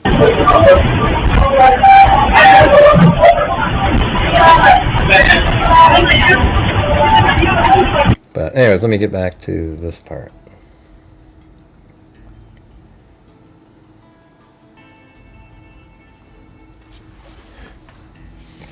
All right, investigators interviewed a family member of Robinson who stated that Robinson had become more political in recent years. The family member referenced a recent incident in which Robinson came to dinner prior to September 10th, so that means that's at his house, like parents' home there. Hey, thanks, Aaron Sayers. Maybe someday we could try a couple more challenges. Maybe that'll get us to our... because we're, yeah, just kind of, we're almost like $100 short of just sort of the minimum goal level, you know, not even where I donate. So I guess every night can't be good, I guess. I know, but everything feels so still at the moment. Yeah, well, it's because it's like a regular case currently. I mean, that's what this is.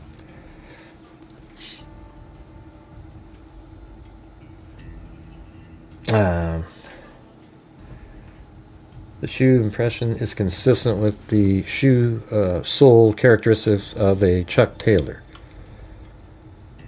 So, yeah, okay. On the evening of September 11th, a family member of Tyler Robinson reached out to family friend who contacted the Washington County Sheriff's Office with information that Robinson had confessed to them or implied that he had committed the incident. I don't know, he's not going to be able to overcome this kind of stuff. This information was relayed to the Utah County Sheriff's Office and scene investigators at UVU. This information was also conveyed to the FBI. Investigators reviewed additional video footage from UVU surveillance and identified Robinson arriving on the UVU campus in a gray Dodge Challenger. Now, I would say dark gray, at approximately 8:29 on September 10th. And that's actually 6 minutes after we see him on camera, you know, his vehicle driving on that surveillance camera in the neighborhood. And that was on September 10th, in which he's observed on video in a plain maroon. So then he goes, he must have driven by there and then went onto campus. And he got out, he must have walked around. He's observed on video in a plain maroon t-shirt, light colored shorts, black hat with a white logo, and light colored shoes. When encountered in person by investigators in Washington County on September 12th, early morning hours, Robinson was observed in consistent clothing with the surveillance images. Investigators interviewed a family member of Robinson who stated that Robinson had become more political in recent years. The family member referenced a recent incident in which Robinson came to dinner prior to September 10th, and in conversation with another family member, Robinson mentioned Charlie Kirk was coming to UVU. So this is all made up stuff, you guys? Like, this is just all completely fabricated. They talked about why they didn't like him and the viewpoint he had. They talked, so they're saying, you know, like, he got to talk about why he didn't like him. The family members also stated Kirk was full of hate and spreading hate. The family member also stated Kirk was full of hate and spreading hate. I mean they're referencing what he said to them. The family member also confirmed Robinson had a gray Dodge Challenger. Investigators identified an individual as the roommate of Robinson. Investigators interviewed the roommate, who stated that his roommate made a joke on Discord. Investigators asked if he would show them the message on Discord.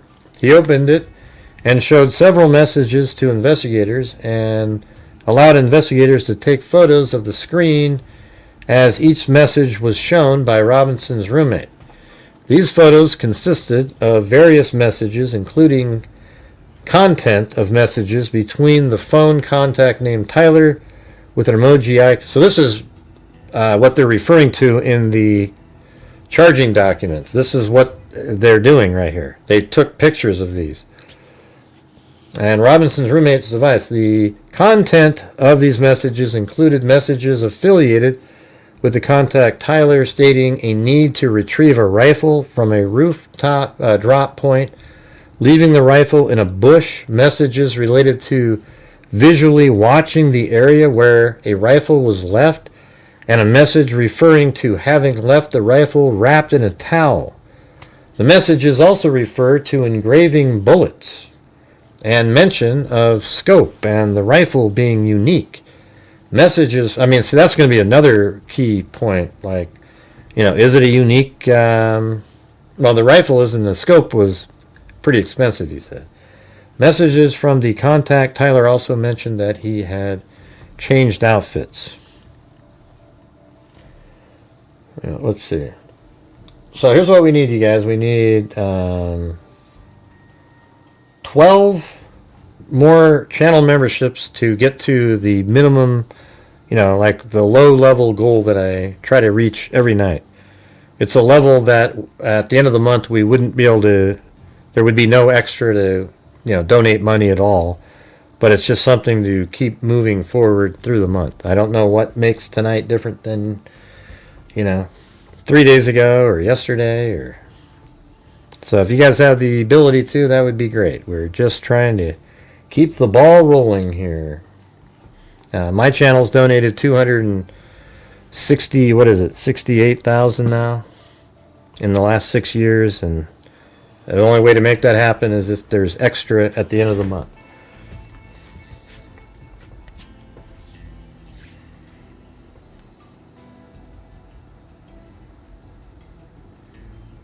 Oh, you got COVID, Richard? Jeez. Anyways, it's kind of interesting to read this because this is talking about how they went in and filmed the Discord. Like they literally, you know, took pictures of each of the screens of their conversations, and then they, then later they actually show us in the charging documents what those said. And they obviously left out a bunch of them. You know, so the messages refer to engraving on bullets and mention of scope and the rifle being unique. Messages from the contact Tyler also mentioned that he had changed outfits. Hey, thanks, Richard Watts. Based on the evidence detailed in the statement, I believe there is probable cause that Tyler Robinson committed the crimes of aggravated murder by shooting Charlie Kirk in a circumstance that put many around him at grave risk of death. Felony discharge of a firearm and obstruction of justice. Anyways, by submitting this affidavit, I declare under criminal penalty of state of Utah that the foregoing is true and correct. So you think this is all made up here? I mean, this is the Washington County Sheriff's Department, not the FBI, okay? So for you out there, you crazy conspiracy theorists, why would this guy make something up?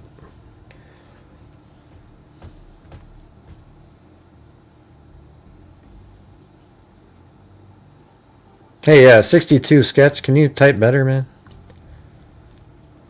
You're using plural. You know, you sort of, you guys are so stupid. It's almost scary, man. My God. Mm-hmm.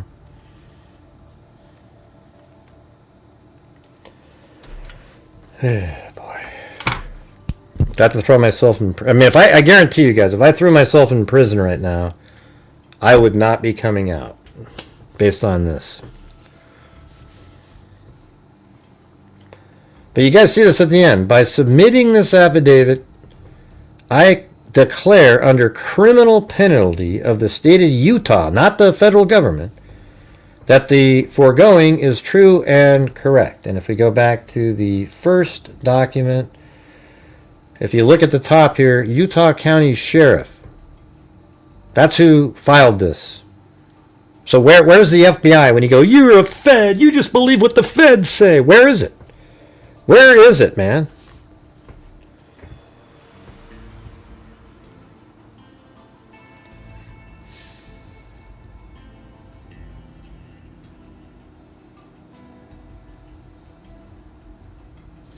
Yeah, I hope you feel better. 2 days study on my lungs, COVID, pneumonia, etc. Well, what'd they come up with, Richard?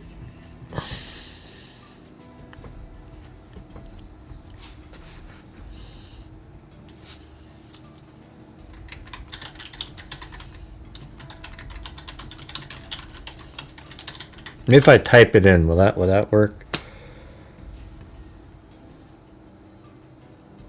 No, I'm not going through that. Anyways, so I've got it right here. And let me show you this. This is something I put together earlier. Look. So that's the same shirt that's in this one. That's just a different lighting, lighting on it, right? So this is him at Dairy Queen later. And then this one and this one look really similar. This one's just totally different type of footage. So that's on surveillance, walking in. This is him at Dairy Queen. This is him at the gas station the next day. See? And this is Tyler Robinson right here.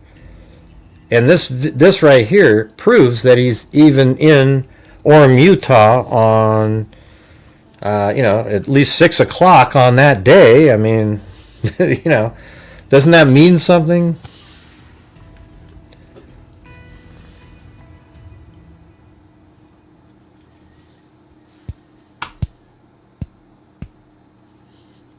Man, this is just Lowell City.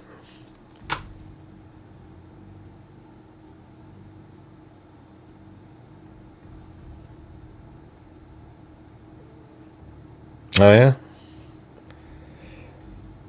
How did you get a lung infection? Wild Bill Wassman?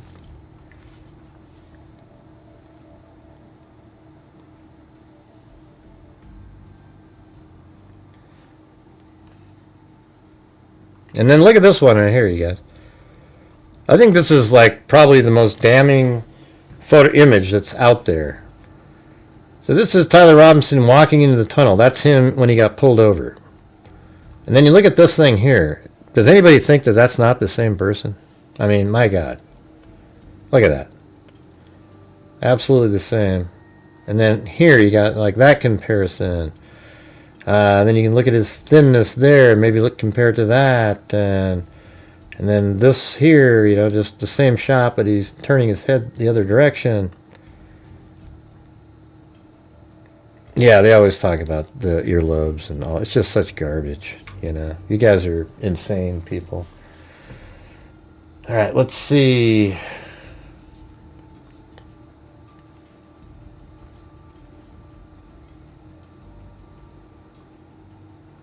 Yeah, see, if you look at this one, that's Tyler Robinson, right?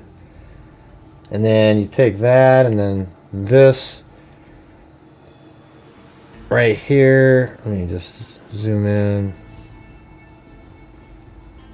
See, that's the same guy, right? So that means he is in Orem, Utah that day.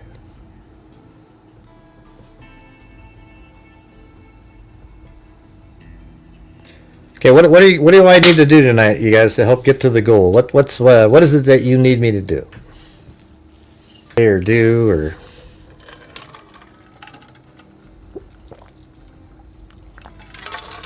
Oh, Crohn's. I've heard of it. I just don't know what it means. Sorry about that. All right, so what do you guys need me to do? Because we're currently we are 60 short. It was Candace revealed this to the public, and Tyler was in Dairy Queen and Orem. I know, isn't that stupid? You notice how she never shows this ever again? Yeah.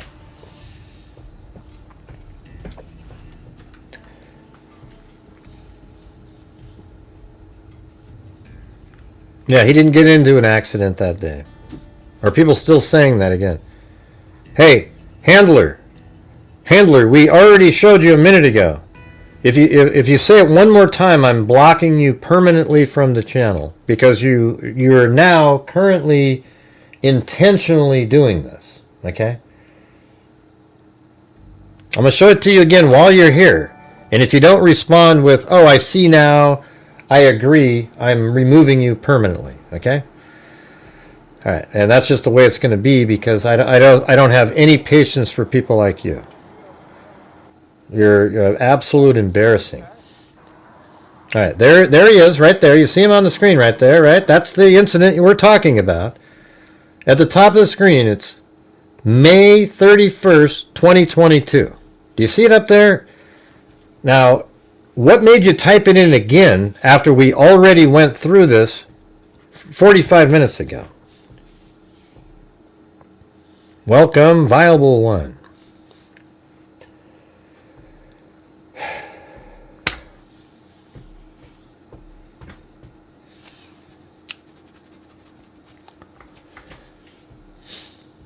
I'm just waiting. I'm waiting. Who cares if you were put on timeout? You can still watch the show. Okay, forget it, man. You got 30 seconds. Do you agree now? Will you ever bring that up again that he got in an accident and he couldn't have been there? Yeah, you need to apologize, handler, because you kept going on and on and on.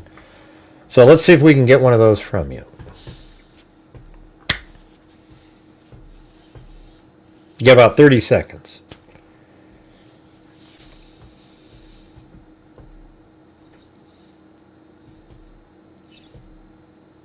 Okay, good. There you go, handler. Henry Claymaker says, how about presenting some ballistic... We don't have ballistic evidence. And Tyler Robinson did fire the gun. And so whatever happened with the bullet that he shot is what happened. Okay? Everyone just keeps falling back. This is what's happened in this case. Because irresponsible people out there have said it's impossible for him to be shot in the neck without it blowing this big hole, have then discounted every other piece of information because it doesn't fit their story. All right? So everything else is just all false because of the 30-06 has to have been hit the front of the neck, and it had to blow out the back. It just has to, because I heard somebody tell me that. And you're just wrong, okay? That's the truth.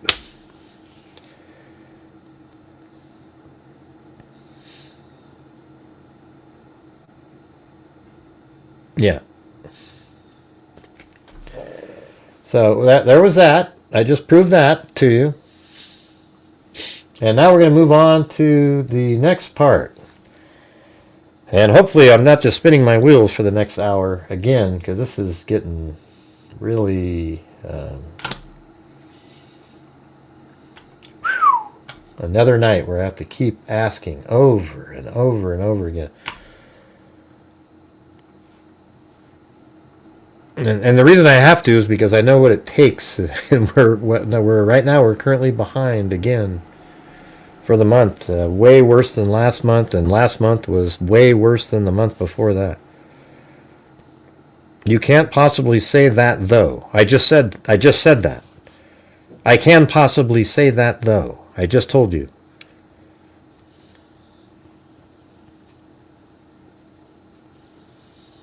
Unless, I don't know who you're talking to, actually.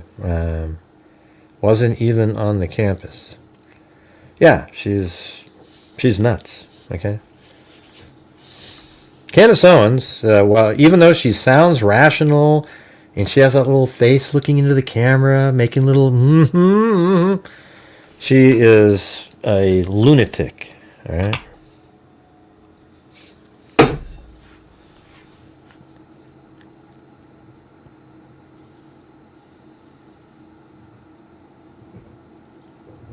Yeah, hey, Westmeister, get the hell out of here.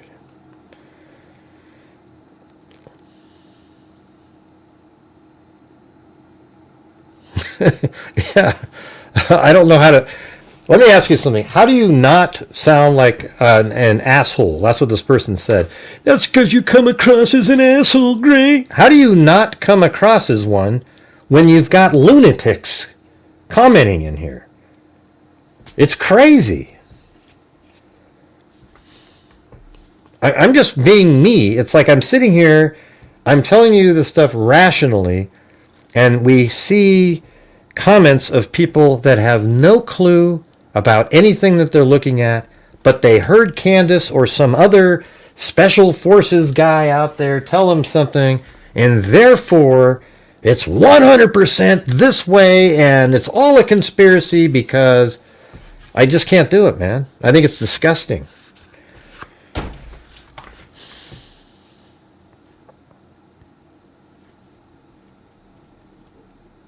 All right, let me go down here.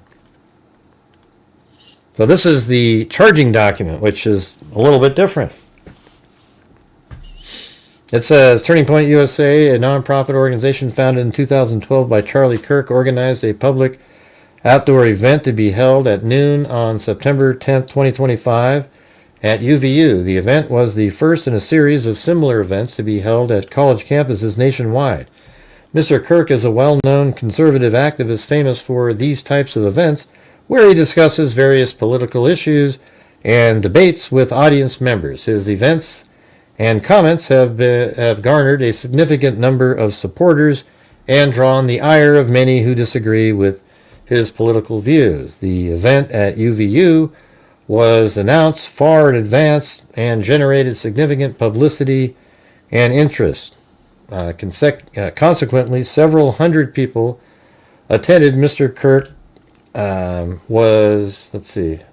several hundred people attended. Mr. Kirk was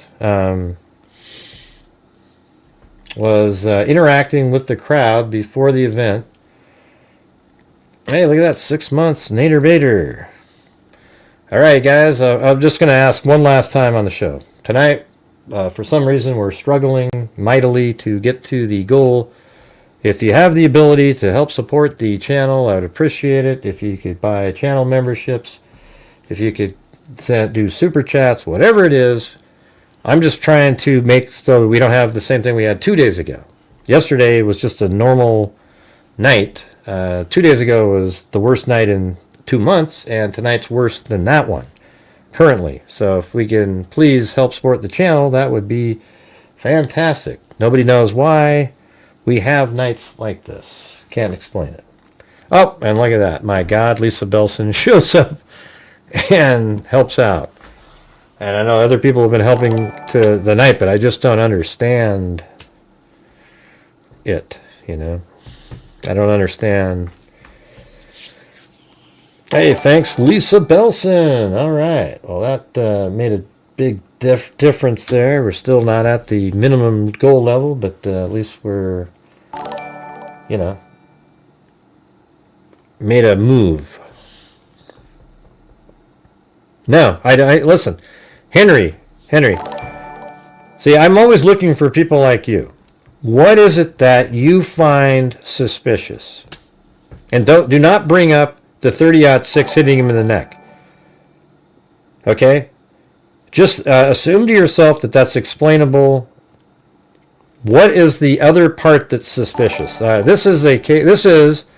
I've been doing true crime as a YouTuber for 12 years now. You know, really for about 8 years, been serious about it. I mean, more serious. Like before, I just used to make videos here and there. And I don't think I've ever seen a stronger case than this one. This one is absolutely the strongest case I've ever seen. It is unbelievable. And it's weird how people made it not. Anyway, thanks, Lisa Belson. Admitting it was Tyler Robinson. But it was Tyler Robinson. So go ahead and, what was the thing that's suspicious to you? But you guys acting like there's not 100. There isn't anything weird, though. There's nothing weird going on. See, what you're doing is you're watching Candace. She is the quintessential conspiracy theorist who takes some vague references here and then tries to tie it together where you guys all believe it. We do know what actually happened, Henry. That's what we're doing here. What we don't know is, did Tyler Robinson have help figuring out where he was going to go when he got there? Did he, I mean, there could be something like that, but Tyler Robinson is the shooter. And at this point, there's only evidence that he is the shooter. That's it. Now, they might have more from Discord or something like that. That part's out there.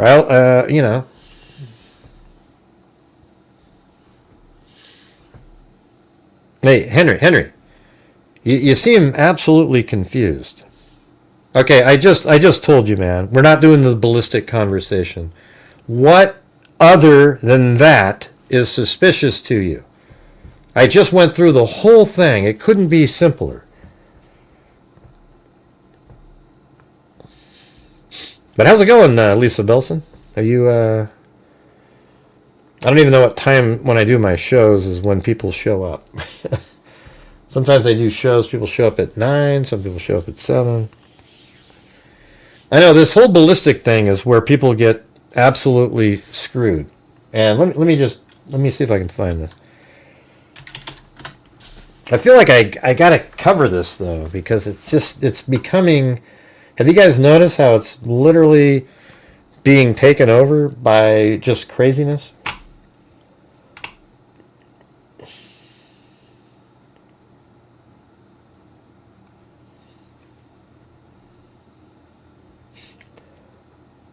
Yeah, let's see. Like on here, what is it? I think I said something like, in the Charlie Kirk shooting case, many people say it's impossible for a 30-06 bullet to not have exited his neck. And it says, it's not obviously impossible for a 30-06 to not exit through, though it would generally be unusual under certain circumstances. Whether it should have exited depends on many detailed factors. The claim that a 30-06 always exits is an oversimplification. Below, I break down what matters, And there's all kinds of stuff. And let's see if I responded again in there. Any variables to consider if the 1906 Mauser? Excellent question. It was a 1906 Mauser, or more precisely, a Mauser 98 pattern rifle chambered in 30-06. There are a ton of variables that could change the expected wound dynamics, especially compared to a modern hunting rifle or sniper round. There are two common interpretations floating around. I mean, I'm just reading this for no reason, because that person up there doesn't give a damn. Okay, so it just doesn't matter. I forget it. It wouldn't matter if I read it and it literally explained it. Let's see. I don't know if you ever answered what I. Yeah, I've already. We've gone through it. I chatted with ChatGPT the whole time, and absolutely, we were talking about a yawing bullet. Here's what I think happened. I think, Tyler Robinson perhaps used ammunition that either maybe wasn't correct for the rifle, or the rifle's old, and when he fired the bullet in the short distance, it didn't hit. I think he probably aimed for the head, and because of the yawing, maybe it dropped and hit him in the neck, and because it yawed, the bullet, it kind of went in at an angle sideways almost. And that's why there's so much surface force making the shock wave much larger, but the bullet also doesn't have the same penetrating ability when it's yawing, because it's not like it lost its gyroscopic stability. So it's not the point going in the neck, it's like at the side, and it made a bigger hole. And by the way, on the video, if you could watch it in super slow-mo, you would see a hole in his neck first, then the shirt go up. We don't see that because these cameras are 30 frames a second, and you'd have to be able to film at like 2,000 frames a second to capture something like that. And that's just the way it is, man. That's just the way it is.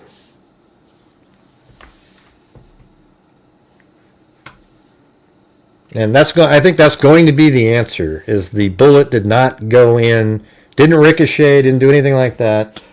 It just didn't go in straight. And even if it did go in straight, and let's say it was a bullet that fragments, maybe a soft point or something, it comes in, hits a bone, and then immediately disperses and hits some other vertebrae and so forth, and it doesn't exit. This whole notion that it has to exit is just, it's childish, to be honest with you. Hey, thank you, Wild Bill Wassman. All right, you guys? Does that make sense? Yeah, Candace Owens is become a dangerous person. She's not just asking questions. I'm just trying to investigate. Well, that's not your job, Candace. You're terrible at it. You don't know, you don't use common sense. She tries to tie together really irrational things together and try to tell a story. Have you noticed that? That's basically what she does on a daily basis. She talks about, look at this. This guy sent an email here, and then look at that. Lo and behold, a jet flew over there with the same people that the person emailed from, the country anyways.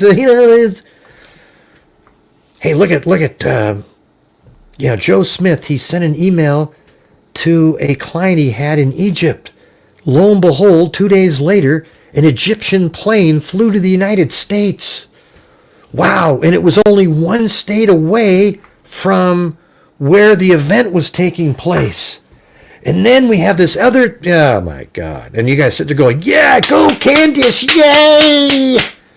Like a clapping seal. It's the stupidest thing I've ever seen. If you want to see a lot of dumb people, go to Candace Owens' show and watch the people typing and their reactions. That's the congregation of some of the dumbest people that have ever lived. Okay? Wow. But you're there, Gray. Well, I'm just watching what the next conspiracy is. Because nothing she says is even has a remote chance of being true. All right?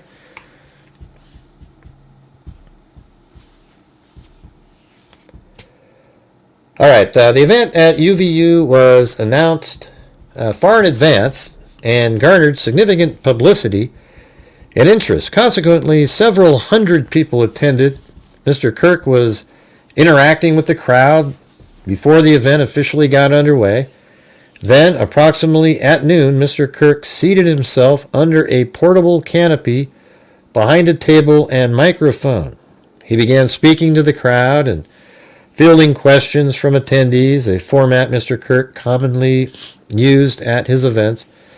Mr. Kirk allowed his questioners to approach a microphone positioned directly in front of him. And then Mr. Kirk's team members, were very close to him on his right and left, as well as some behind his canopy, and others at various close locations near him. The large crowd surrounded Mr. Kirk on three sides. The temporary metal fences separated attendees from Mr. Kirk by only a matter of feet. Directly above and behind Mr. Kirk was the UVU Hall of Flags, an indoor walkway spanning several hundred feet with floor-to-ceiling glass windows, which overlooked the plaza where Mr. Kirk was seated. people were in the walkway at the time of the shooting. Hey, I'll tell you what I'll do. If you guys do 7 more channel memberships, even though it's way short, I'll still donate the 5, and that'll get us up to 45 gifted channel memberships total. So you do 7, I'll do 5. I know it's not, 1-to-1, but I like to see the normal numbers in here. All right, so then it says, and it says approximately 15 minutes into the event, Mr. Kirk was answering a question about mass shootings by transgender individuals when a gunshot rang out. I wonder if that'll become something. I mean, that does just seem incredibly, like, what are the odds of that, The bullet struck Mr. Kirk in the neck. See, I've thought originally that maybe there's somebody in the crowd that was messaging him or something, like, hey, here's a good, like, I don't know. I mean, that's about as far as I can go. There isn't a bullet coming from a different direction. All I can tell you is that Tyler Robinson is the shooter.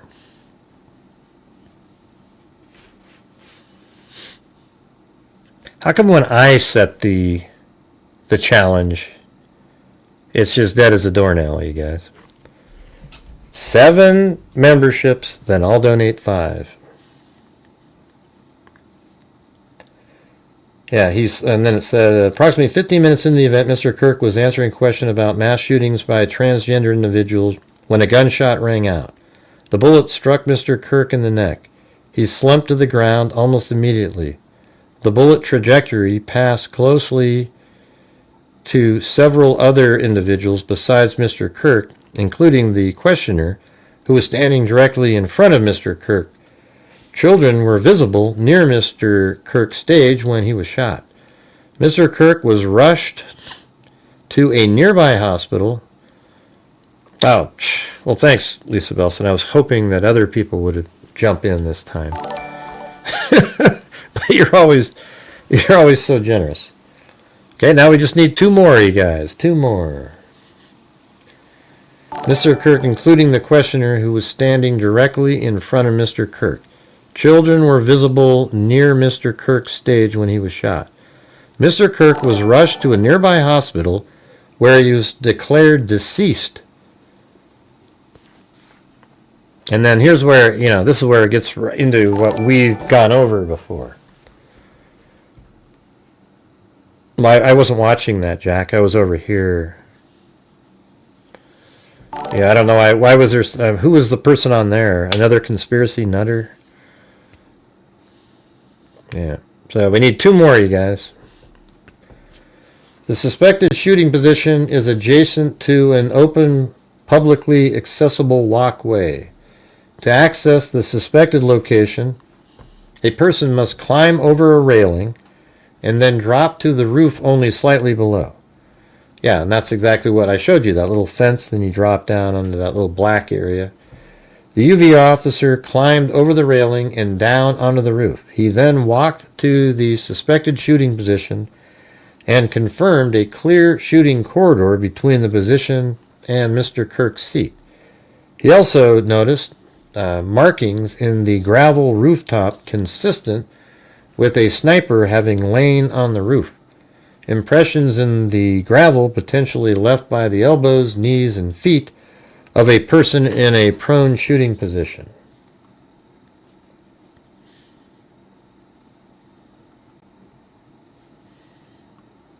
Let's see. 2 more, you guys. Man, what is this? Tonight's just such a struggle the whole time. Man.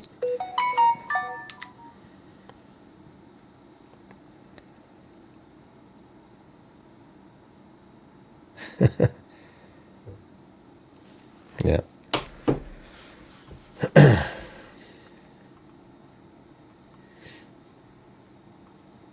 And then this is what they're talking about right here. This is where he was laid down. And see that shot angle? I mean, isn't this just obvious to everybody? Like, look how perfectly that lines up to hit him in the left side of the neck in the front. Well, thanks, Lisa Belson. See what I mean? This is what, like, if other people do the challenges, everybody goes, yeah, let's do it, which is cool. I like that.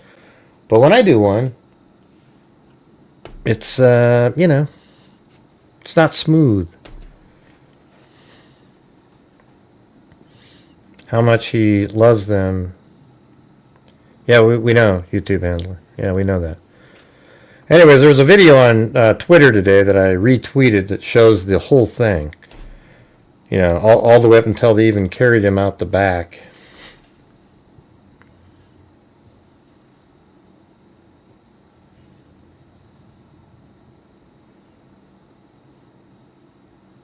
What thought? Erica has seen the evidence. She said she doesn't believe in coincidences. Makes me think that the shooting timed with the question was a coincidence. No, it's the opposite of that. She says she doesn't believe in coincidences. What she means is she doesn't think it's a coincidence. That's what that means. Yeah, and I think that's possible too. That maybe he was listening for that, or maybe somebody even messaged him on a phone. Okay, somebody's asking a question about that. Don't know. But we need 2 more channel memberships, you guys, and then I'll donate 5 myself. And that way we can get 7 more out there.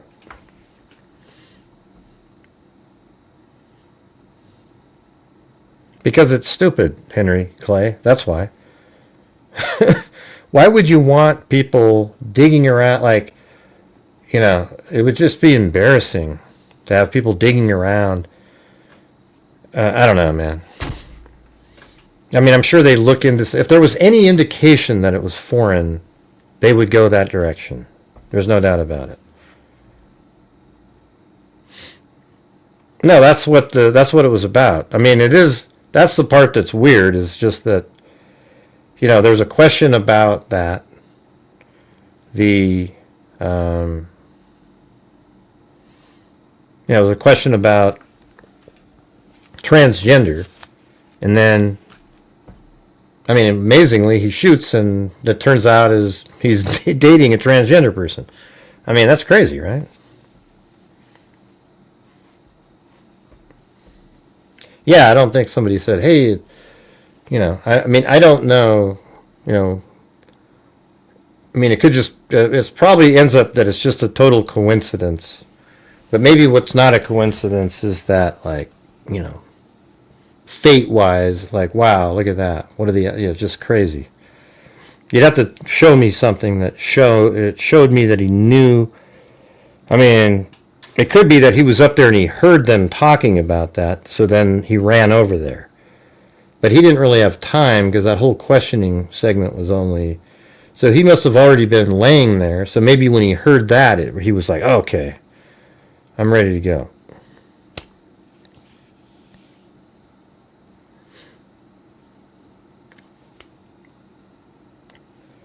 Two more channel memberships, you guys. That's all we're looking for. And then I'll donate 5. I'm not sure why we're just absolutely struggling to get that.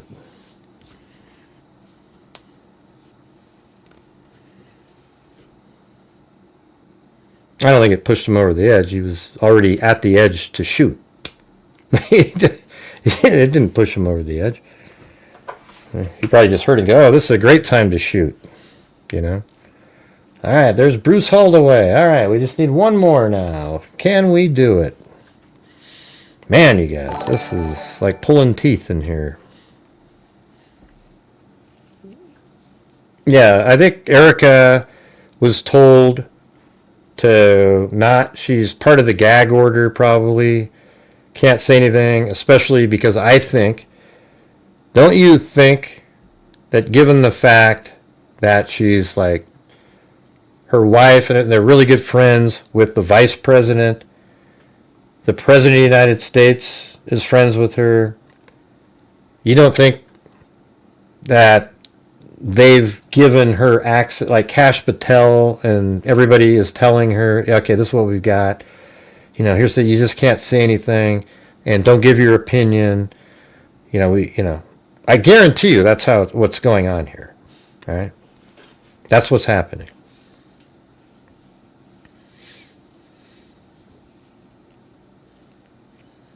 Yeah, no, it's the reason Erica Kirk is being dragged through are because of idiots like Candace Owens. Okay, that is why. It's people like her, and even her, like the way she talks, it's sort of, she's blaming Turning Point. Oh, I don't think I could have done this and this and that. And that's the truth. Okay, now you can go out there and think she's the smartest person. I mean, here's the thing: Candace Owens is a smart person. But something's happened to her, and she's lost the ability to rationally think. Everything is a conspiracy. She's on to like the 10th one now. Hey, thanks, David. Man, that was just brutal tonight, you guys. Getting to...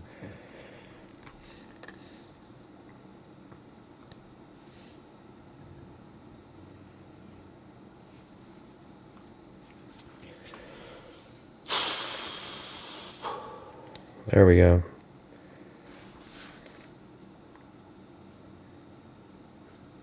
Awesome. Thank you. So we've done 45 gifted memberships. Not receiving. Well, I don't think she's bitter. Candace Owens has probably made, since Charlie Kirk died, I would say $200,000 on YouTube. Just on that, at least. I mean, it's she gets 700, 800, 1 million views every single time she does her little hour show, and I guess apparently she's the number one. Look at what I have to do on my show, you guys. I have to sit here and ask 100 times just to get to, like, the total number we're at tonight is like 280.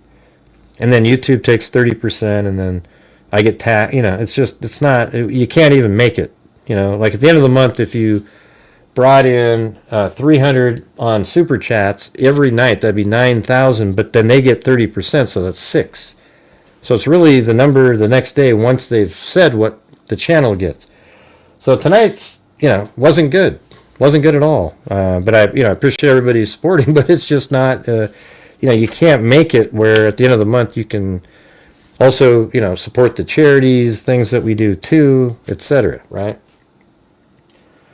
But Candace Owens, she does her show, and I've seen it where like 3 super chats in a row, each super chat is more than this whole night here. Isn't that amazing? I mean, she gets like 200 on this one, 300 on that one, 500 on that one, 200 on this one. Just in that hour show, like 3,000 in super chats, and then she got the ad revenue for ads that she puts in there, and then after the fact, the ads that go on YouTube. That's crazy. I mean, doesn't that just suck that I have to sit here and like just to try to make it, have to ask 1,400 times. And no, I don't like having to ask. It sucks. Right. And the thing is on my channel, I mean, I try to get income and, make money on my show, but I also try to make a difference. Like I try to do the factual information. I try to, and then we donate thousands of dollars every month as well out of the income to the channel. Right, so this channel, I don't know if there's probably people that haven't seen it, but if you go over here, this one, we've given $269,500 since January of 2020, and this year we're at $40,551. I mean, that's pretty good, right? I mean, what else? What else are you gonna do? I mean, I'm not sure, but the only way that happens is if we're doing well on nights. Like I mean, just mathematically, let me just ask you guys something. So let's say I brought in $300 on the show in super chats and, just all around. So the gifting memberships, super chats, and everything. And then YouTube takes 30%. What is that remaining number? That's why I try to do ad revenue. But what's the remaining number? If it brings in 300 and YouTube takes 30%, what's left? Anybody know how to do the math? I mean, it's easy. Just do it in your head.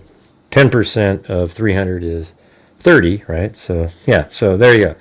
So, then that's 210, right? So, let's say you do 210 and then multiply that times 30 days in a month. Let's say every day that's what we brought in. What would that be? That'd be like $6,300, right? Well, how in the hell am I donating $4,000 or $5,000? That just doesn't work, you see? And so that's why I have to go out and I make videos. And when the videos tank, then we have to rely on the show. And so you see how that doesn't work. That's why, like the other night, the channel after YouTube took all of its portion, made 200. And so that was, I mean, that's way lower. You gotta have to average right 4 to 500, including ad revenue, etc. And then you can get to a number where you can donate 5,000 or 6,000, something like that. But that's not right. And then I get taxed too. So then I have to take that. Let's say that's 6,300, right? And then 3 months later, let's say each month was 63. Well, that's 18,900, and then I have to pay taxes on that. If I wasn't able to donate, I have to pay taxes on the 18,000, and that would probably be probably $4,000, $5,000 out of that. I mean, yeah, it just.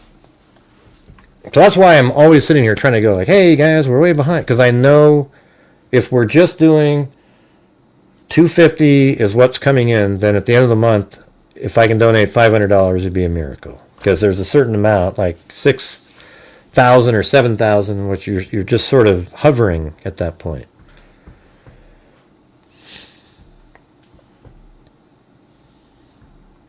Yeah. that kind of sucks. You must work at a outdoor place there, IA Connection. Hey, thanks, Bruce Holdaway. Boo! Hey, I do have. I had it yesterday, right? I'm gonna finish this. I'm gonna read through this thing now. All right, let me. Where is the one from yesterday?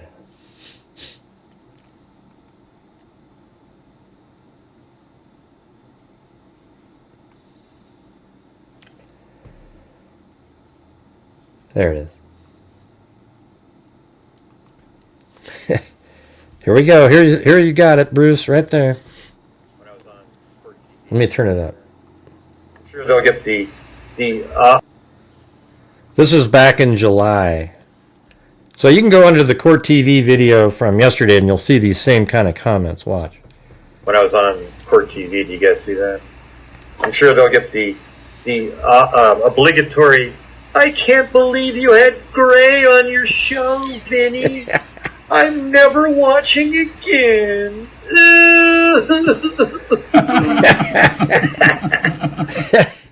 There we go, everybody. Come on. One more time. When I was on Court TV, do you guys see that? I'm sure they'll get the obligatory, I can't believe you had Gray on your show, Vinny. I'm never watching again.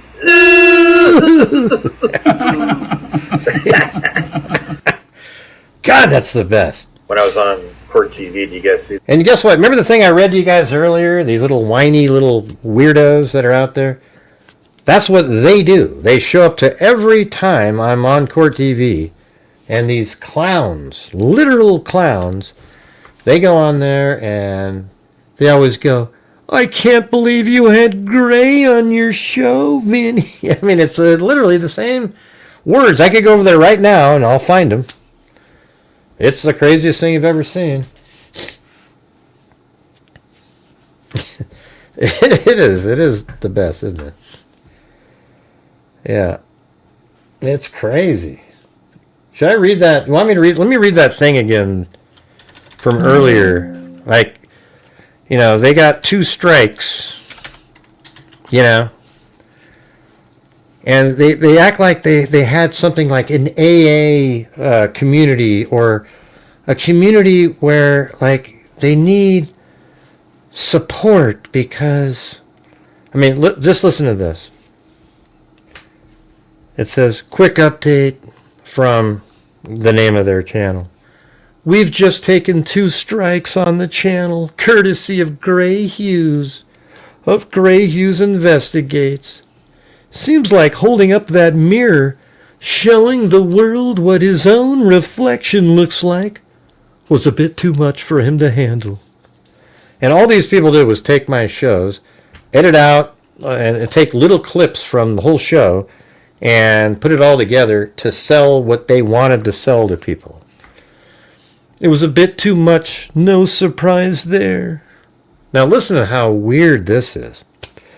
Truth is, we don't have the time or the resource to battle this out in appeals right now.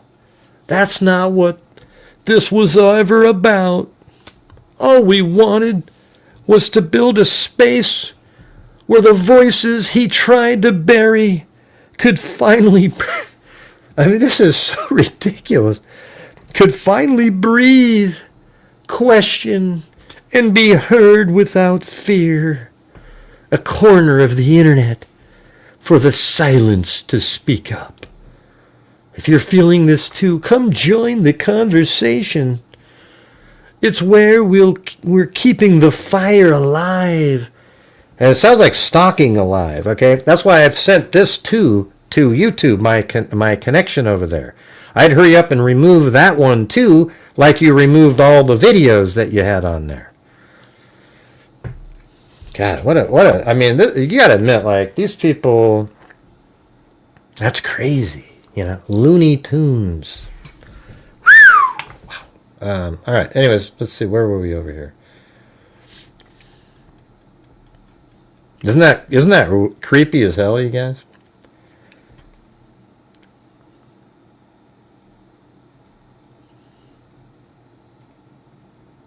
Where was the...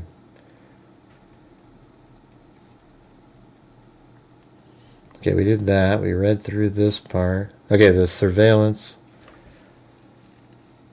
Yeah. All right, so I think we were right here.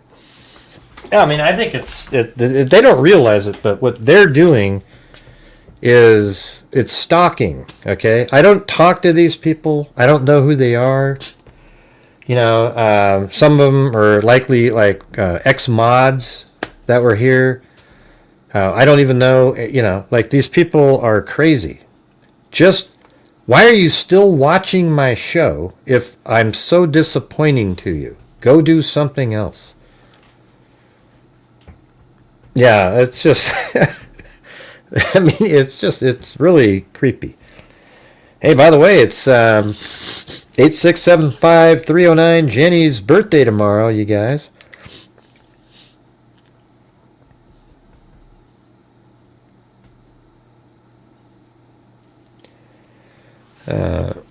Here in a second.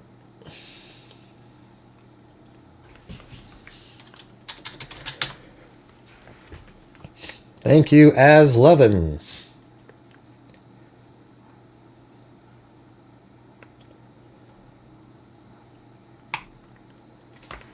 I'm sending something to Jenny.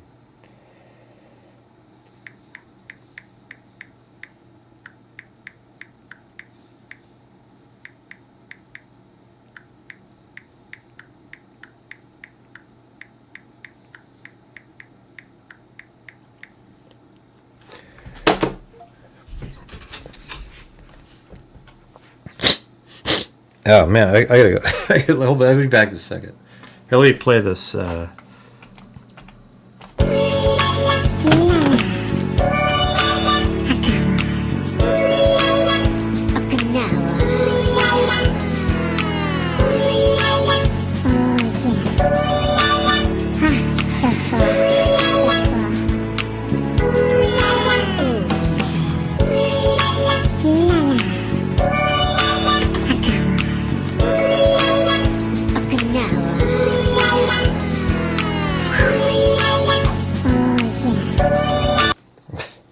We know that what it really says, everybody. Okay? It doesn't say Okinawa. Okay. Whew. It says something else. Hey, thanks, Nader Bader. All right, let's go. Let's do this part right here. The UVU surveillance investigation. All right, here we go. At the moment of the shot, so there was a UVU police officer who was watching the crowd. So the crowd was below from an elevated vantage point. That was right behind the stage. I know exactly where it was. It was right here. He was standing right there, and he was looking down at the crowd, right? Now, of course, if he looked way over there, he might have seen the person. I mean, he would have. But it might be hard, too, because it's a really small profile right on the edge of the building. But he was right here looking down at the crowd. And then it said, as soon as he heard the shot, he began to scan the area for threats. Believing the shot came from a rifle because of its sound, he looked for potential sniper positions. He noted a roof area approximately 160 yards, part of the roof is 160 yards, away from Mr. Kirk as a potential shooting position and rushed there to look for evidence. It's only 140 yards, though, the shot. The suspected shooting position is adjacent to an open, publicly accessible walkway. We've shown that. To access the suspected location, a person must climb over a railing and then drop to the roof only slightly below. The UVU officer climbed over the railing, so the officer did this, and down onto the roof. He then walked to the suspected shooting position and confirmed a clear shooting corridor between the position and Mr. Kirk's seat. He also noticed markings in the gravel rooftop consistent with a sniper having lain on the roof. I wonder if you saw the person up there really quick too, though. I mean, impressions in the gravel potentially left by the elbows, knees, and feet of a person in a prone shooting position. Police reviewed surveillance from the camera covering the roof and discovered that it recorded an individual dressed in dark clothing cross the railing from the public walkway, so this is exactly what I was telling you earlier, and drop onto the roof at approximately 12:15. When they say drop onto the roof, I mean, that's a little, dramatic. I mean, let's just look at this again. Are you really dropping down? I mean, that looks like I'm not even sure that that's a drop from here to there, or even from there to there, It almost looks like it's the same level.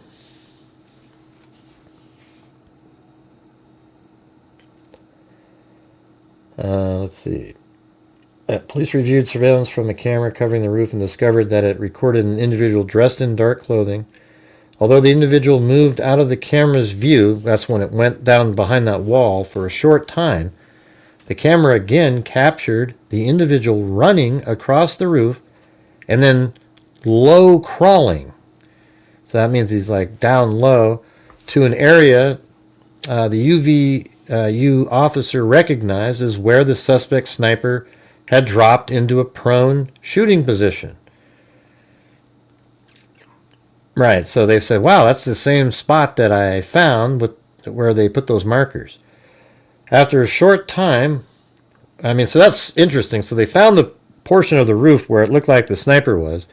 Then they found surveillance that corresponds with that same roof, went back in time and see this person in all black run across and lay down in that exact position. That's huge, especially since that person is a person that Tyler Robinson's parents said, that's our kid.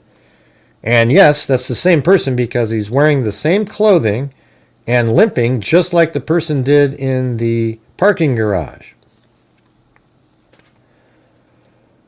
After a short time, then it said, although the individual moved out of the camera view for a short time, the camera again captured the individual running across the roof and then lowering to the area the UVU officer recognized as where the suspect sniper had dropped into a prone shooting position. After a short time, which matches the known time of the shot, boom, that's exactly what I say, the individual arose and ran across the roof to the northeast. And see, that's really important that the times match, that the timing of the person standing up on the corner of the roof matches the time of the shooting. And so that's why, since I know this is what's happening, is Tyler Robinson's the shooter, I've already told you that they're going to have a video of the person running to the corner. He's going to stand up with the time matching the known shot time. And so that's really important, because if he doesn't do that, then there's something amiss, but that isn't. The discovery led to an intensive review of UVU surveillance recordings. So now they're going to they probably work backwards from the roof. To attempt to track and identify the suspect, surveillance revealed the following. Hey, thanks, Bruce Holdaway. To Gray's Comedian Fund, also gluten-free cigarettes. That's right. I don't know if you guys have heard of them, but they have new gluten-free cigarettes. They're unbelievable. The ones that my family like to smoke are the sugar-free, gluten-free, low-cal cigarettes with a little dash of Retsin in them. Okay, those are the ones that they like. What do you mean, Gray? Well, it's a joke, for God's sakes. Whew. That's what you got to tell to the conspiracy theorists. They thought I was serious there for a minute. The ones are my family like to smoke. That's pretty good. Let's see. The discovery led to an intensive review of the UVU surveillance recordings to attempt to track and identify the suspect. Surveillance revealed the following. At approximately 11:51 a.m., the suspect entered campus from the north. He is seen wearing a black shirt with an American flag in the center, a dark baseball cap, and large sunglasses. Throughout the surveillance, the suspect keeps his head down and rarely raises his head enough to get a clear image of his face. As he proceeds across the campus, he is seen walking with an unusual gait. The suspect walks with very little bending in his right leg, consistent with the rifle being hidden in the pants. And that's absolutely true if you go watch Matt Kester's video. If you don't want to go watch Matt Kester's video, don't ever mention again that he didn't have a rifle in his pants. This unusual gait continues until the suspect is seen crossing the railing off the open walkway and onto the roof, where he leaves the camera's view. A camera later captures the suspect as he runs across the roof to the suspected shooting position. Immediately after the shot was fired, a camera captures the suspect running across the roof carrying an item whose shape is consistent with a rifle. Right. See, the first one just said an unidentified item, but to me, it's an elongated item wrapped in a black towel. The suspect is then seen climbing down from the roof.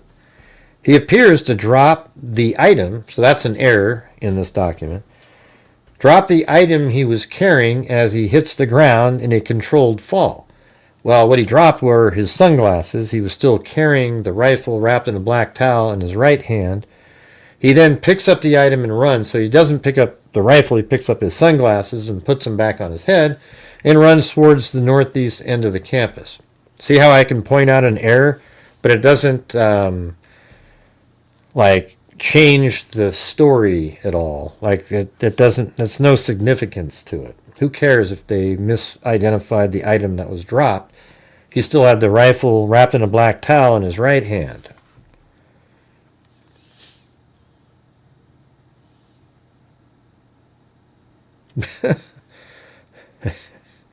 What's going on, Nader Bader? You got some crazy comments in there. All right. Yeah, it just doesn't matter. So it's like, well, what do you mean, Gray? They made a mistake on that. So it's, it just doesn't materially affect the case. What does that mean? Why did it miraculously take 33 hours for the investigation? What do you mean miraculously? To conclude to what it is. Valhalla, the guy that does the channel named Valhalla, he is a lunatic. Okay, I don't know what to say, but the guy does the same shit over and over and over again. And I hope when the truth comes out that you guys realize who was telling you the truth. Let's see. Hey, thanks, Nader Bader.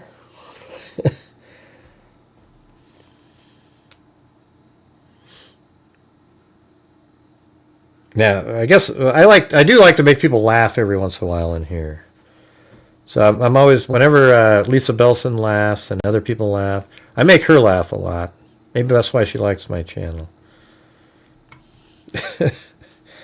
How do you know it didn't? How do you know what didn't? Let's see. Let's see, Henry, how do you know it didn't? But why didn't the camera capture the moment it does, Henry, listen to me. Henry, can you calm down for a minute? You keep typing. We've gone over this a lot, so if you can just pause and wait. Can you wait for a second, Henry? Henry, no more commenting until you watch this part, okay?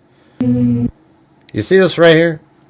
I'm right where the camera... This is the camera that films the low-C building. Do you see this? Can you see that right there? The surveillance footage that exists and is described in detail in the documents explains how they can see him coming up these stairs over here, go onto the roof, and then he climbs over this wall right here, and he sort of hides down there as he assembles the rifle. Then he gets up and he runs across the roof over here, and then he shimmies his way over there, and then he fires. Now, you're not going to see a flash from the rifle. You're not going to see anything, a poof of smoke or anything like that. You're going to see him stand up just after the gunshot, and they just mentioned that in the document there. And then what they showed the public was after he'd already ran away from there, he's right here, and then he runs around the side of the building, comes over here, climbs down, and then he runs over here, and he goes right behind that rock right there, across the street, and then they didn't show us the rest of it, but he disappears into the woods because, look, this camera can see all the way over to there. And that means he disappeared in the woods, and when they went into the woods, they found the rifle wrapped in a black towel. There are a group of people saying, I don't know, and then you guys saying, well, it's 100%. I don't care, Henry, if those people want to say they know. That this is the truth here that I'm showing you here. Okay? I've been doing true crime for a long time.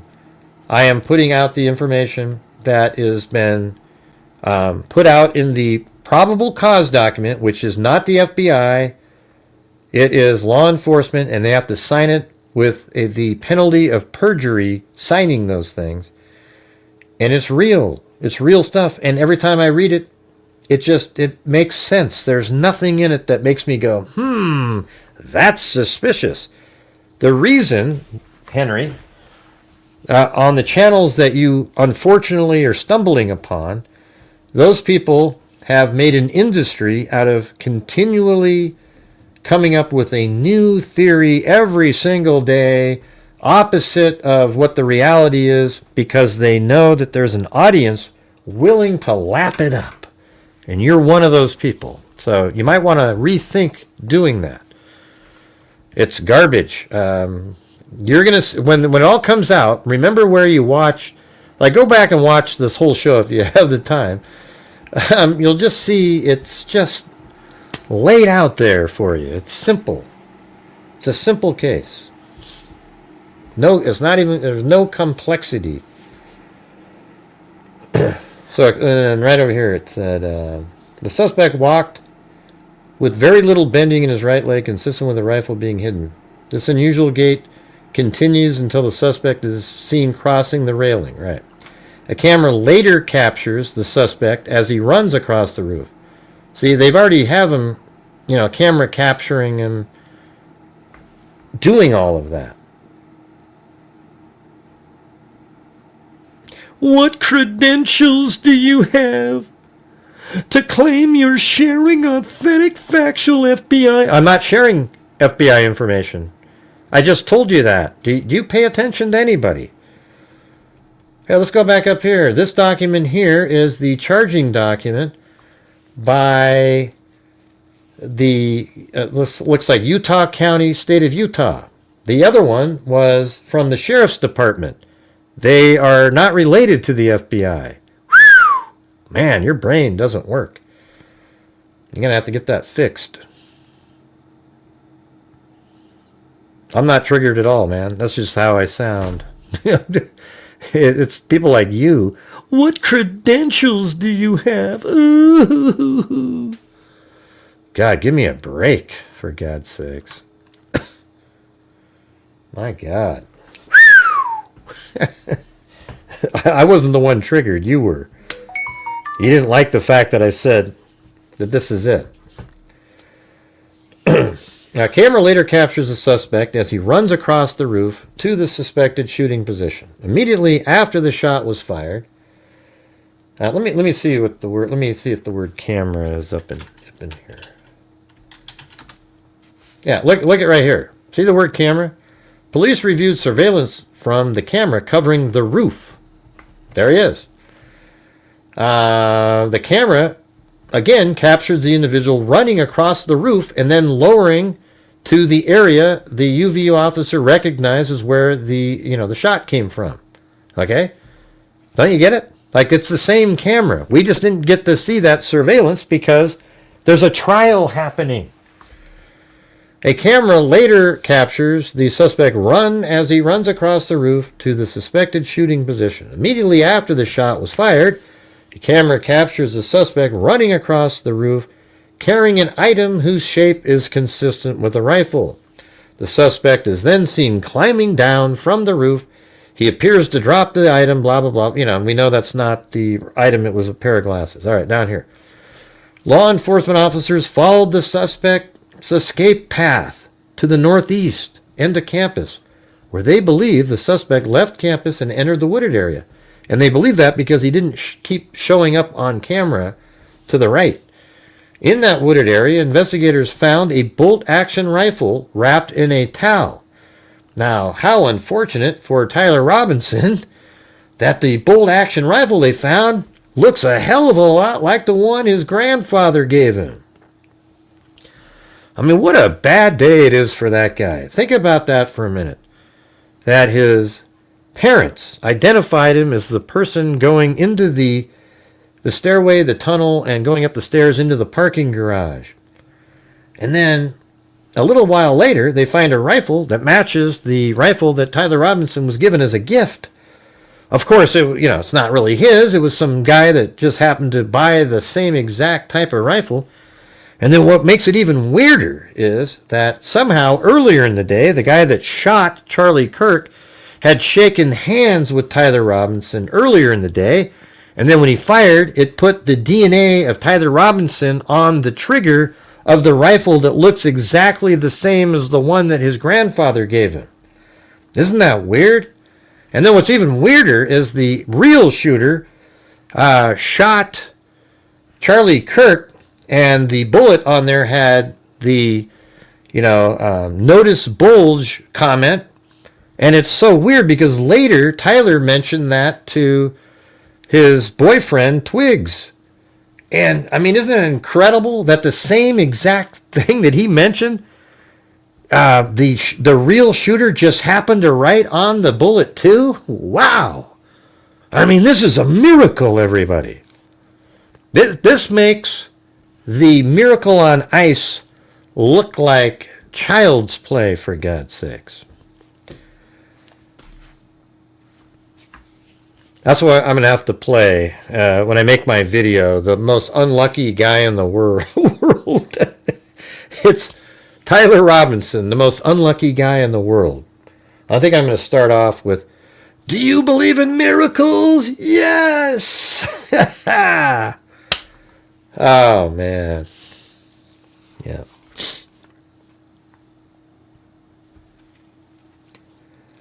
All right. The rifle contained 1 spent round and 3 unspent rounds. This is consistent with the facts officers observed at the time of and immediately after the shooting. No shell casings were found on the roof, suggesting a bolt action rather than an auto-loading weapon, and only a single round was fired. See, isn't that amazing? And here it is. Each round, the rifle contained an etched inscription as follows. Notices bulge. I think it's UWU. What's this? Or no, it's OWO. What's the... Hey, fascist. Jesus. Catch. Oh, Bella Chow, Bella Chow, Bella Chow, Chow Chow. And then, if you read this, you are gay, LMAO. The rifle ammunition rounds and towel were sent for forensic processing. DNA consistent with Robinson was found on the trigger, other parts of the rifle, the fired cartridge casing, 2 of the 3 unfired cartridges, and the towel. Law enforcement was unable to immediately locate the shooter, so they published photos of the shooter from the UVU surveillance cameras and asked for the public's help. So those are the ones we've all seen. I showed them earlier. To identify him. Meanwhile, law enforcement continued to try to identify the shooter through other means. And then on the evening of September 11th, 2025, as law enforcement continued their investigation, Tyler James Robinson went to the Washington County Sheriff's Office with his parents and a family friend to turn himself in. Robinson's mother stated the following to police. So this thing that I'm about to read you is a statement that law enforcement has recorded. This is a real statement made here. This is what the mother said. On September 11, 2025, the day after the shooting, Robinson's mother saw the photo of the shooter in the news and thought the shooter looked like her son.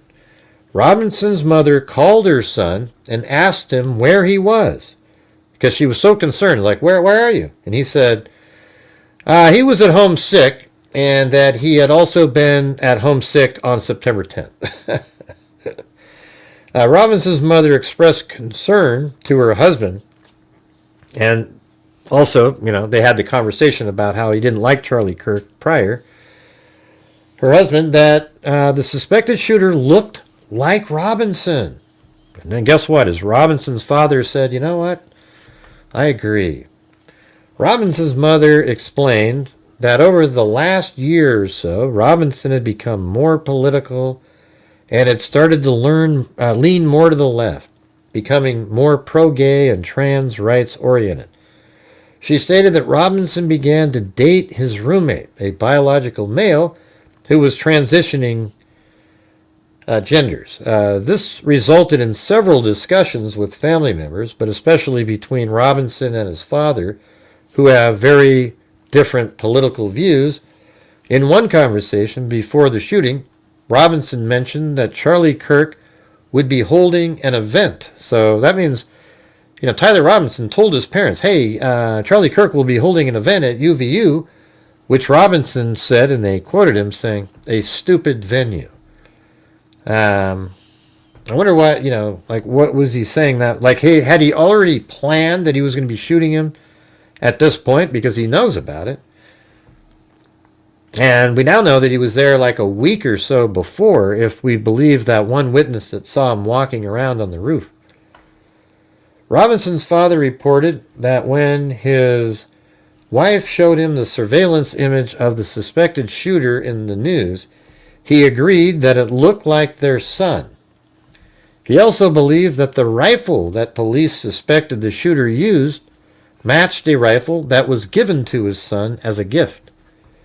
As a result, Robinson's father contacted his son and asked him to send a photo of the rifle. Robinson did not respond. So keep that in mind, he didn't respond. However, Robinson's father spoke on the phone with Tyler. Tyler implied that he planned to take his own life. Robinson's parents were able to convince him to meet at their home. As they discussed the situation, Robinson implied that he was the shooter and stated that he couldn't go to jail and just wanted to end it. When asked why he did it, Robinson explained, "There is just too much evil and the guy spreads too much hate." They talked about Robinson turning himself in and convinced Robinson to speak with a family friend who is a retired deputy sheriff. At Robinson's father's request, the family friend met with Robinson and his parents and convinced Robinson to turn himself in. The family friend spoke to police and reported telling Robinson that it would be the best if he brought all evidence with him to the sheriff's office to avoid police having to search his parents' home. The family friend also asked Robinson if he had any, of course they would still have to search the home, but maybe they were hoping he would grab some of the incriminating stuff and bring it in. And were related, let's see, the family friend also asked Robinson if he had any clothes that were related to what he did. Robinson replied that he had disposed of the clothes in different areas. And maybe that's why law enforcement was walking around. You know, they went back through those areas and found some stuff. Okay, what do we got here?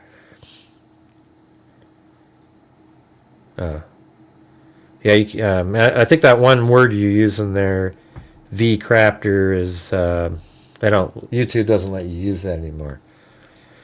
But hey, guys, if you're still out there and you want to help support the channel, we could have good night going on. We're on a massive lull again, so we're just trying to get further ahead because, like I showed you, the numbers that we're currently at aren't going to cut it for the month. It was claimed that the FBI wasn't transparent enough with the public. Yeah. They were. The thing is about the Moscow, Idaho place. Well, they're not giving any. The FBI is not giving out any of the stuff that they had, at least not to the public. They might give it to, which is also public, but like one of the networks, I bet, at one point.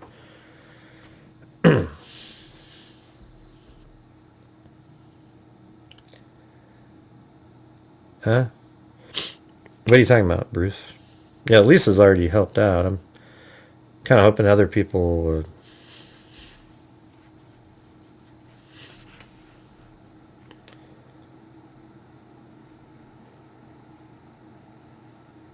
Yeah. All right, let's see. As they discussed the situation, the family friend spoke to police and reported telling Robinson that it would be best if he brought all the evidence in with him. The family friend also asked Robinson if he had any clothes, and he said he hid them in different places. So he drove around, too, afterwards. You know, he was in that Dodge Challenger, so maybe he did that, you know, put it in dumpsters, and nobody knows where that is currently. Police interviewed Robinson's roommate. Wouldn't that be amazing if they went out and it was still in some of the dumpsters, and I don't know, they maybe were able to track where his car went and then found various clothing items. Police interviewed Robinson's roommate, a biological male who was involved in a romantic relationship with Robinson. The roommate told police that the roommate received messages from Robinson about the shooting, and we heard it earlier, that they took pictures of all the screens. And what we're seeing here is portions of it. The roommate told police that the roommate received messages from Robinson about the shooting and provided those messages to police. On September 10, 2025, the roommate received a text message from Tyler which said, "Drop what you're doing. Look under my keyboard." The roommate looked under the keyboard and found a note that stated, "I had the opportunity to take out Charlie Kirk, and I'm going to take it." Police found a photograph of this note. So they don't find the note, but they found a picture of the note. I mean, that's sort of interesting. Did Twigs take a picture of it, or? The following text exchange then took place. "Thank you, Nader Bader." Robinson said, "I'm still okay, my love." And by the way, I showed you guys the other day. Here, let me see if I can find that really quick. Charlie Kirk. Was it in here? 28th. 30th, maybe? No. 27th.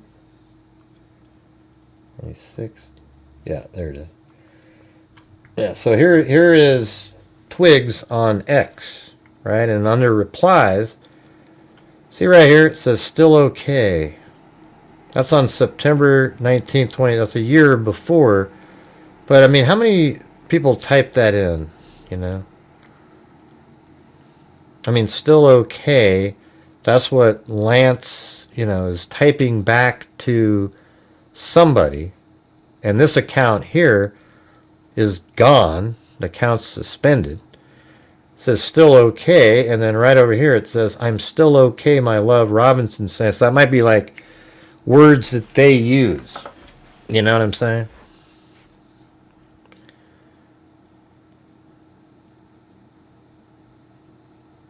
Oh, yeah? Yeah, you can send me an email at right there. Were you the guy that went there for Paramount Tactical?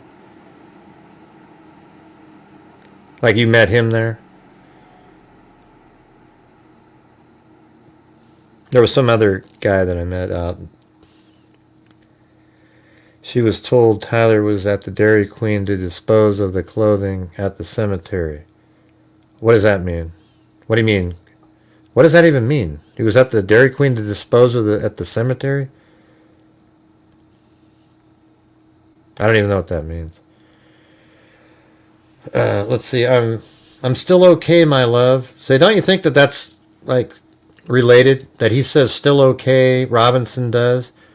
It almost seems like Lance probably says still okay. Like, are you okay? Still okay? You know, like it's not a normal phrase that people use. And then Robinson, so they both say that now. "I'm still okay, my love, but I'm stuck in Orem for a little while longer yet. Shouldn't be long until I can come home, but I gotta grab my rifle still. To be honest, I had hoped to keep this secret till I died of old age. I'm sorry to involve you." So I think he was already feeling like, man, I'm not going to be able to get my rifle. Now he is feeling alone, too. He's sort of in a place he didn't realize what he was going to feel like after he killed a person. And he's looking for just sort of, you know, the person closest to him to talk to. And the roommate said, "You weren't the one who did it, right?" So that made the roommate think of that because of what he typed in here. And then he says, I am. I'm sorry." Then the roommate was like, "Man, I thought they caught the person." You know, because they caught that old guy, right? And then Robinson said, so this is the part that I always tell people that makes me believe that this whole thing is real here. That's right here. "No, they grabbed some crazy old dude, then interrogated someone in similar clothing." I remember both of those, right? "I had planned to grab my rifle from my drop point shortly after, but most of that side of town got locked down. It's quiet, almost enough to get out, but there's one vehicle lingering." And then instead of Twigs, you know, making a direct comment about anything else that he said up there, he said, "Why?" And then Tyler was confused at what the why was about, because there's literally like 4 points up here. And then the roommate says, why? And then Robinson says, why did I do it? Yeah. And so this whole segment here, do you think people planning a fake email exchange would come up with something that elaborate, like right there where you're literally confused about what the why was about because this paragraph here is so long and it had, no, they grabbed some crazy old dude. Then they interrogated someone in similar clothing. Why? I had planned to grab my rifle from the drop point shortly after, but most of that side of town got locked down. Why? It's quiet, almost enough to get out, but there's one vehicle lingering. Why? Right? You see, that's why it would be confusing. Then he says, why? And then he says, why did I do it? And because he didn't know what they were talking about. I mean, if you scripted it, you would know exactly what you're saying. And then he said, yeah, I wanted to know why you shot. You see what I'm saying? Okay, it seems like AI to people that want it to be a conspiracy. Okay, it doesn't seem like AI. It doesn't seem like anything like that. People just want it to sound like something, so they go, oh, it sounds like AI. It's the new buzz term. I've got new AI cigarettes. Have you ever got those? They're amazing. They're... they should actually sell a box of those. Get the new AI cigarettes, man. They're incredible. In fact, they're not even real. They just look like cigarettes. They're actually a hologram that you stuff in your mouth. Wow, that sounds like the hologram that they used. That wasn't really Charlie Kirk. It was a hologram. I think that's one of the dumbest things that I've ever heard in my life. People literally said that Charlie Kirk was a hologram. And amazingly, all the people carrying him out had to pretend they were carrying something heavy.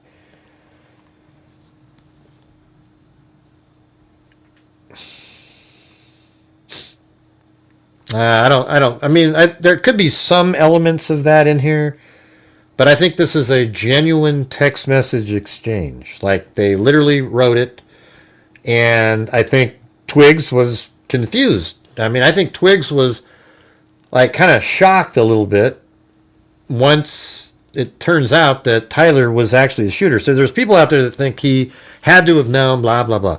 I think Twigs knew that Tyler went to the UVU to go to the event. Probably didn't say what he was going to do there. But after the shooting, I bet Twigs was a little bit concerned, but then when they arrested somebody else, they were like, phew. But then Tyler says, no, they got the wrong guy. I did it. And so I think I don't know. It could be way more elaborate, but I don't think so. He even said at the top he hoped to keep it, because I don't know how this helps Twigs or anything, I guess it helps if you, go with it, that they didn't know what was happening. That part of it. But it's really damning for him. So why did he do that? If you're helping Twigs out, but then you're absolutely crucifying yourself for no reason, you haven't even made an attempt to get your rifle. You could still go try to get it, right? Anyways, I had enough of his hatred, blah, blah, blah, blah, blah. I will have left no evidence. So it says, if I am able to grab my rifle unseen. So he's still hoping to get it. So why would he be putting damning information in here if he was still expecting to get that rifle? I will have left no evidence. Going to except he forgot about the screwdriver he left on the roof that had his DNA on it. Going to attempt to retrieve it again. Hopefully, they have moved on. I haven't seen anything about them finding it. How long have you been planning this? The roommate said. A bit over a week. Right, so isn't that crazy? A bit over a week. That matches perfectly the witness who said that they saw him on that roof area the Tuesday or Wednesday the week before. Isn't that amazing? I can get close to it, but there is a squad car parked right by it. So right there on the street. I think they already swept that spot. But I don't want to chance it. Well, if they swept that spot and they see you digging around in there, they're going to arrest you. Because why would you be in there?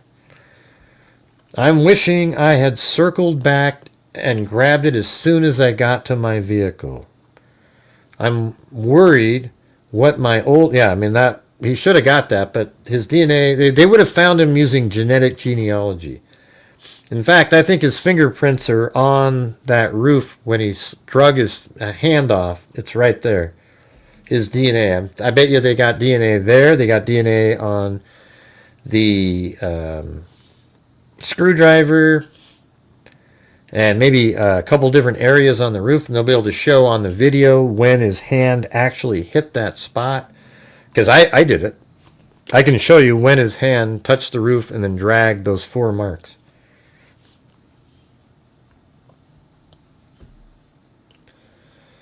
All right, guys, and also let's send in super chats right Stupid as being nice. now. Here we go. 10, 20, 25, 40. Hit that super chat button. 20, 20, 25, 30. Hit that super chat. 40, 45, 50. Hit that super chat. 50, 50, 60, 75, 80. Hey, maybe buy a channel membership channel. I don't think that's going to work. Yeah, they're perfect. Well, and by the way, they are from him. The FBI actually put tape up there and marked those exact same spots. So I have a photograph of them when the marks are on the roof. You can see them. All right.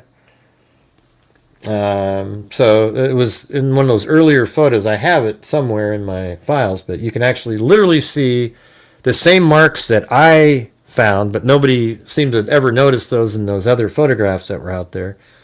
And the marks are still there, and they put those little 2-inch tape next to all of them. Every single mark that I filmed, they had tape next to it.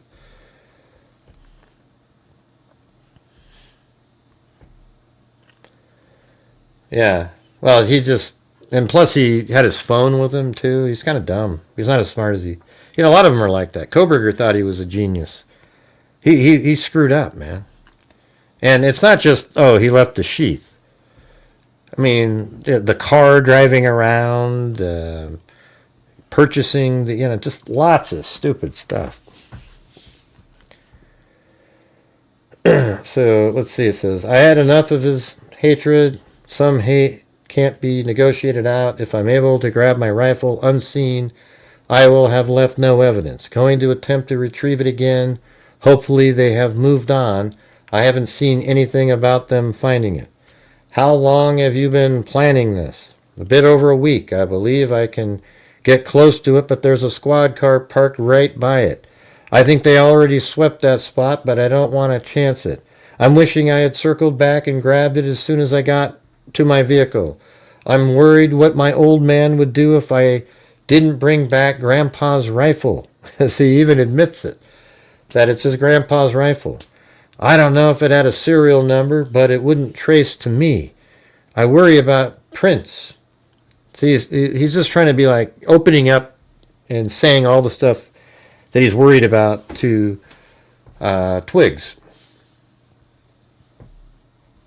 And he said, I don't know if it had a serial number, but I wouldn't trace it to me. I worry about prints. I had to leave it in a bush where I changed outfits. Didn't have the ability to or time to bring it with me. I might, and there's little dots where there's other conversation. I might have to abandon it and hope they don't find prints. So this whole segment here is all about, this whole thing that they're showing us is about the gun. Every single bit of this. So there's a whole bunch of stuff they left out. I might have to abandon it and hope they don't find prints. How the F will I explain losing it to my old man? Only thing I left was the rifle wrapped in a towel. And then there's dot, so there's other stuff. Remember how I was engraving bullets? The effing messages are mostly a big meme. If I see notices bulge UWU on Fox News, I might have a stroke, and boom. And then they're in the document. All right, I'm going to have to leave it. That really effing sucks. Right, well, at that point, you should just turn yourself in, to be honest with you. Judging from today, I'd say, and then there's a dot, dot, dot, dot, dot. So there's a whole bunch of other conversation in there. Judging from today, I'd say Grandpa's gun does just fine. I mean, what a that's just an evil thing to type in. I think that was a $2,000 scope. And then Robinson says to Twigs, hey, delete this exchange. So this is all on Discord, right? So he probably thought, okay, this is like a safe place. It's not like text messaging. That would be kind of stupid. But on Discord, you could just delete it. And then maybe they have different encryption stuff there, make it hard for law enforcement to get it. You'd have to get subpoenas and all this. But Twigs shared the information. Robinson said, my dad wants photos of the rifle. He says Grandpa wants to know who has what. The feds released a photo of the rifle, and it's very unique. He's calling me right now. And remember that up there? Let's see. Robinson's father reported that when his wife showed him, okay, as they discussed, as a result, Robinson's father contacted his son and asked him to send a photo of the rifle. Robinson did not respond. Okay, that matches this perfectly down here, where it said, my dad wants photos of the rifle. He says Grandpa wants to know who has what. The feds released a photo of the rifle, and it's very unique. He's calling me right now. I'm not answering. See, boom. I mean, right here validates what the dad said up there. You think that's just total manipulated bullcrap? I mean, no way, man. This is like absolutely, he's nailed. This is, like I said, this is one of the strongest cases I've ever seen. Since Trump got into office, my dad has been diehard MAGA. Yeah, and there's a lot of dots here. See these dots? That means there's all this other conversation. So this sounds like, oh, he's just throwing it in there. But it could have been stuff like, hey, like, look at. You know what this prior sentence probably was? It was from Twigs saying, hey, why don't you just tell your parents, they might try to help you out. And then he says, since Trump got in office, my dad is pretty diehard MAGA, It was probably something like that, So there's like a reason that he said it. See these three dots? That means there's a whole conversation. Then there's another whole conversation, and then he says, I'm going to turn myself in willingly. One of my neighbors here is a deputy for the sheriff. You are all I worry about, love, Robinson said. Then Twiggs said, I'm much more worried about you. Then Robinson said, don't talk to the media, please. Don't take any, and he's not doing that. Don't take any interviews or make any comments. If any police ask you questions, ask for a lawyer and stay silent. So he's pretty much done that. Sounds like he's working with police, Twigs is. Police executed a search warrant on Robinson's residence. During that search, police discovered a shell casing with etching, like the etching. So inside the house, there's a shell casing with etchings that are similar to the shells in the rifle near UVU. Police also found several targets with bullet holes in Robinson's home. So that means he was out target practicing, shooting. Aggravated murder, and then it goes down and goes to the charges again. But anyways, there you go. Let's see what else we have in here. So I guess what we could do, just for the hell of it, is watch the right here.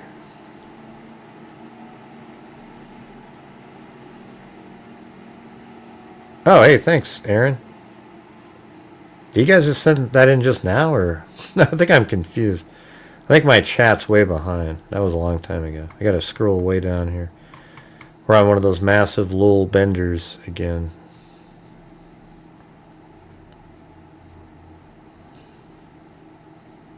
Big game coming up.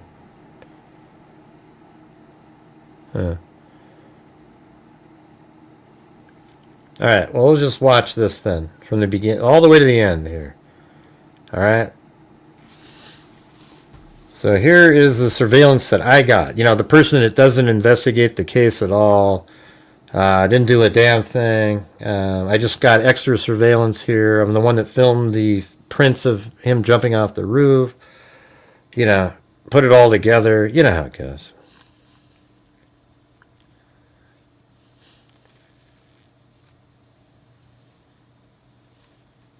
Is it playing? I think it is playing.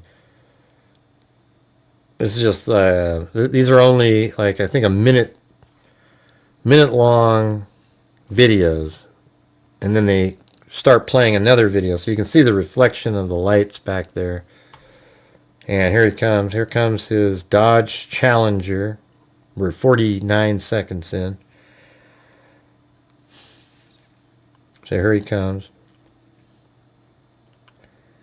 Right there. Almost seems like in, one of these shots you can almost see him. Wouldn't it be amazing if you could just, like right when he gets into that sun,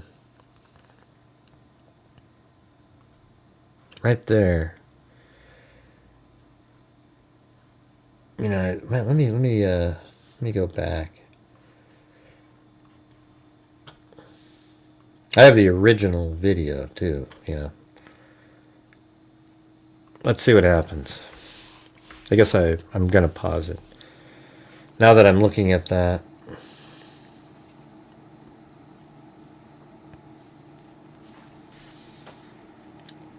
Oh yeah, I was told by YouTube to try a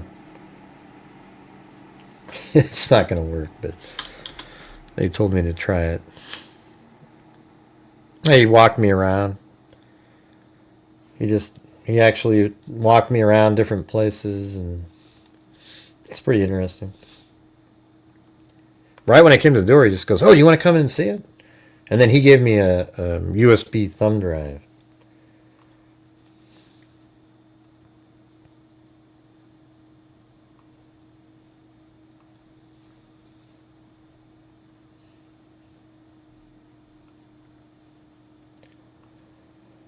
Let's see.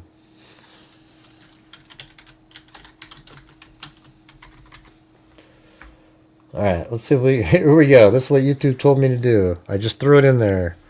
Will that work? A real short one.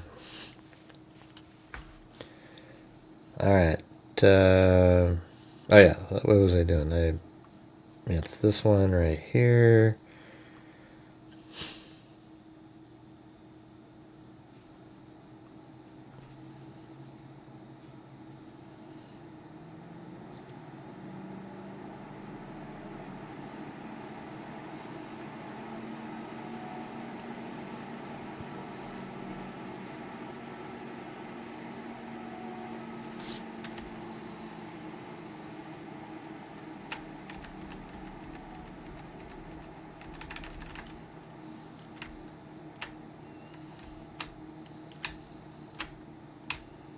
I mean, you can kind of see a person's head right here, you know.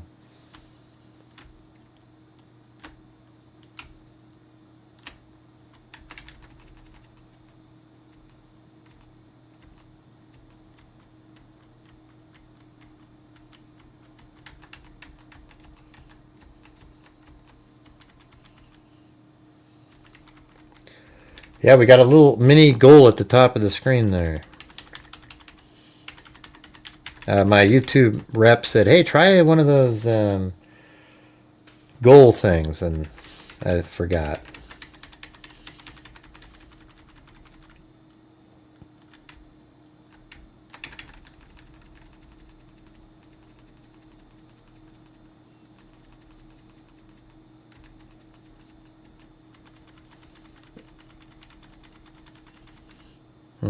I don't know.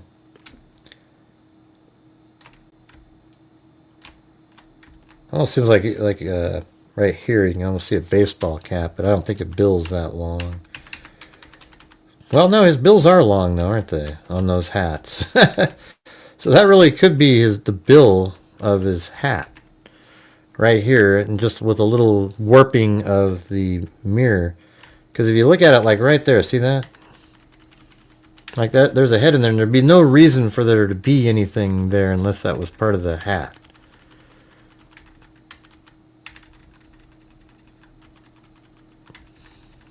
See?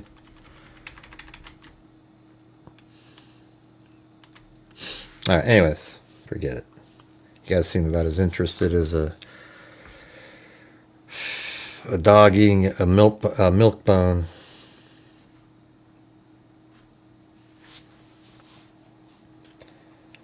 There goes the Dodge Challenger.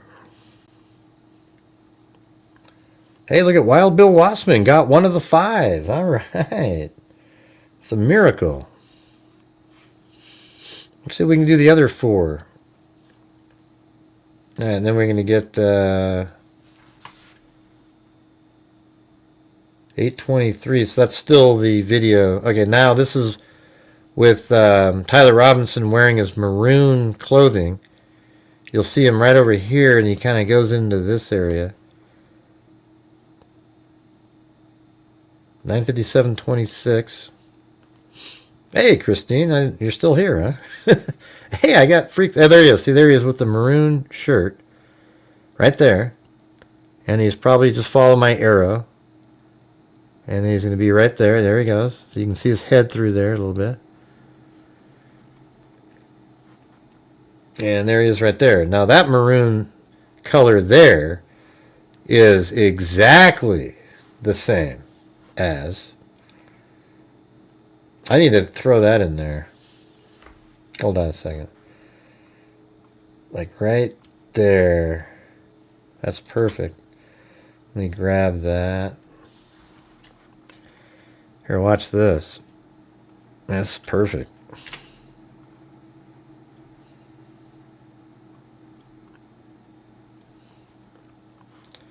See that? Look at that. See, that color there is much... I mean, that's the same shirt in that one and that one. But it's much darker. Now you can see that this one is very close to that color. See? Man, this is just so obvious. It's crazy.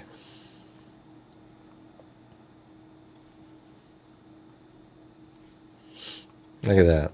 Boom.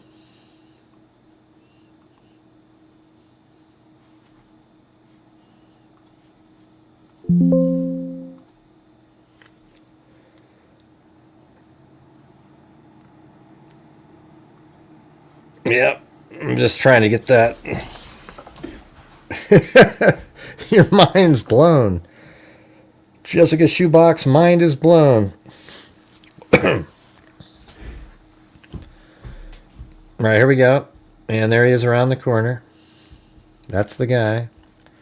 Hey, look at that. We got Wild Bill Wassman. We got Christine, who I thought went to bed a long time ago. And then Nader Bader. How many of you guys live on the East Coast, by the way? Put a 1 in there. I mean, should I do my show earlier, like at 5, or... I don't know.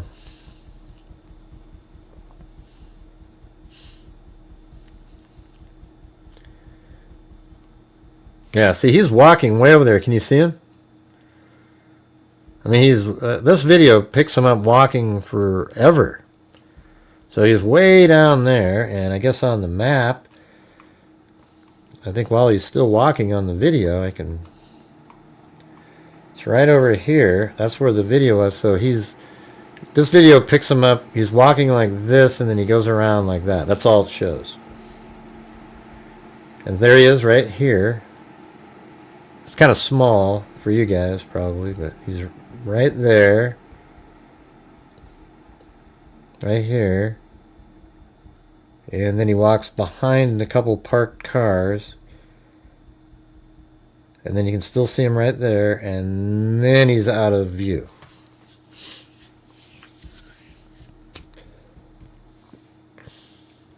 And that's 9:59 and 23 seconds. And then at like 10:08, he's right here. Look. That's the same continuation of the same walk. And I think in this portion is exactly, it's a dry run. that I call it. I think he literally went through the tunnel again. I think he might have even gone up to the common area onto the roof. Just didn't go onto the roof, just made his way to the wall. And just wanted to make sure everything was in order. And then he came back. So I think there's video of him coming back. There's all kinds of video that we don't have. But look at him limping right there. It's the right leg. He can't bend it back too much because there's a rifle down the pants restricting the movement of the thigh area. He can still bend his knee, but it's just, there's no point in bending the knee because the thigh portion doesn't move very good. See that? He's walking. And then he's going to turn just after this. Right here. And then interestingly, he stops, turns around. It's almost like he was about to change his mind or something. And he went, screw it. I'm going to do it. And then he goes down. And he makes his way to that little bridge. And then right after this, he goes into the tunnel. That's picture number 1. And then he walks through the tunnel. And at the end of the tunnel is the next photograph. This one. That's near the end of the tunnel. And then he turns to the right. Right at the end of the tunnel. And then quickly turns right again and goes up these stairs right here. He's going up the stairs. And that's at the bottom of the stairs. And then almost at the top of the first flight, this is him there. Same, logo, everything, shirt. And this is all part of a video, by the way. Really clear shot of the Chuck Taylors.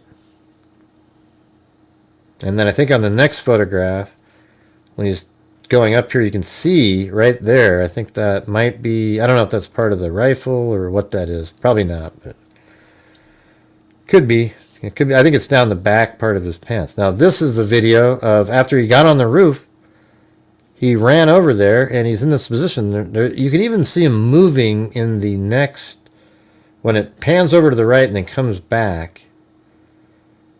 It looks like he moves a little bit there. Just slightly, a little bit of movement. And then there he is right there. That's either before or, he laid down or after the shooting when he stood up. It could have been, these guys might actually have the full footage of him getting up off that roof. This camera obviously picked it up over here as he ran. And then he runs over to here. I wonder how much more of that flag room has. Hey guys, we got, I see Nader Bader gifted a membership. That was 3 of the 5. We got 3 out of the 5. And there he is jumping off. His glasses fell off his head. And right now he's putting the glasses back on with his left hand, holding the rifle with the towel around it in his right hand. And he's making his way over to the road. Now, none of these people here have any idea what has happened or anything. The acoustics probably make it hard to hear anything. Down in a bowl, kind of. And then he crosses the street. Now, right after this, he disappears into a wooded area. And then he changes clothes and discards the rifle and the black towel. But then he still has the backpack with him. You could see it in that last shot. And then he makes his way around here. Hey, thanks, Nate Campbell. Hey, we just need one more. We'll get that little mini goal out of the way. He's not a patsy, Miker. He's not a patsy. I'm sorry that so many of you are confused in the case. It's just not confusing at all. He's the shooter. There wasn't some another shooter on the grassy knoll. Many guys are crazy. Where do these people come from? And then here he comes out. He's not a patsy. Okay, there he comes out. That was TMZ video. And then man, that's too loud. And look at that. That's 12:44. And that other shot, I think they said was at let's see, like 12:29 or so. So that's pretty interesting. Like 15 minutes later, here comes his Dodge Challenger parking right there. The FBI apparently was able to track him with his cell phone and found this camera footage. Ryan Mata Media has it on Twitter.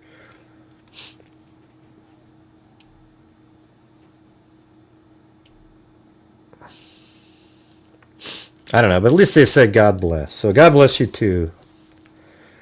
Anybody into getting that last goal? I mean, it says 3, but we got Nader Bader did a channel membership instead.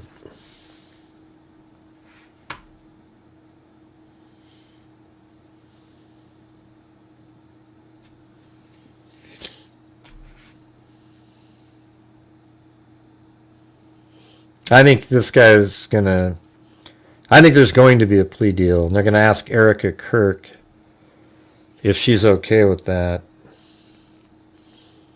It's just the trial. Here's the thing: is his defense attorneys right now know that this person is absolutely Tyler Robinson is toast because they've seen the information. This makes the Koberger case look like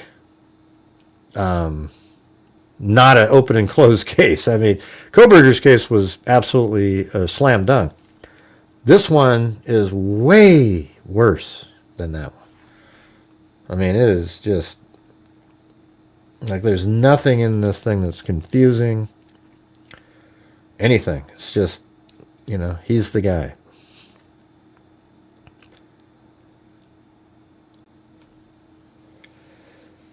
What's your thought on Candace Owens? Oh, she's a lunatic, man. I mean, I don't know what's going on. Maybe she's had sort of a mental crisis and she's trying to figure stuff out. She's not helping anybody. I mean, Candace Owens would be, not Candace Owens. Charlie Kirk would be ashamed of what Candace is doing. He's not, Kirk wouldn't be saying, oh, wait, thanks for being a warrior. It's just garbage. I mean, absolute garbage. She's just basically, what do you call it? Just scorched earth on everybody. All the Republican cohesiveness, she's just destroyed. Absolutely ridiculous. Embarrassing, actually. I mean, you saw the left were conspiracy theory nut jobs during the, all the whole time, still are. Everything Trump, it's all a conspiracy. Everything's crazy. And now the right are chock full of conspiracy nutters. This isn't a case that's confusing, where there's little angles of like, See, like I said before, what's happened here is that because people don't understand the ballistics, that a 30-06, they think it has to go out the back of the neck. They've decided because they can't square that every single thing else is a conspiracy that was all plotted and planned out. That makes no sense at all.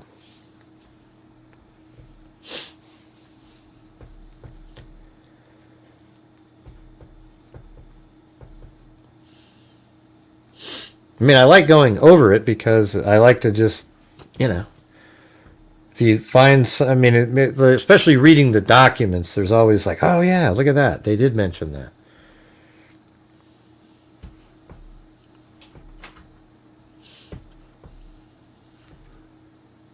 That's what what are you talking about, Christopher? You seem like you got confused on such a basic comment. Yeah, that's what she's doing. She's destroying the cohesion of the Republican Conservative Party because she's coming up with these outlandish, ridiculous claims on Israel, etc. I mean, they are just Looney Tunes.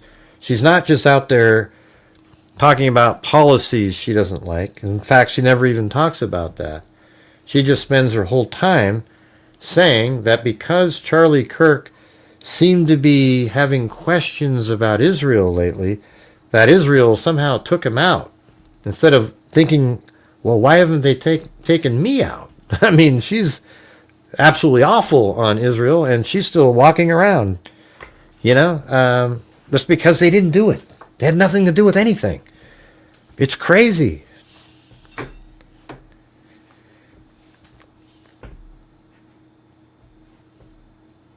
Yeah, those are garbage. I mean, the Google Trends thing, that's just absolute garbage. You can't recreate it. It doesn't,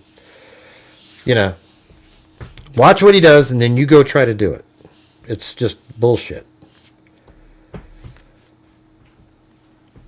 And look there he is. See, it's the same guy that was in Dairy Queen, the same guy walking on the streets. Now he just happens to have jeans on.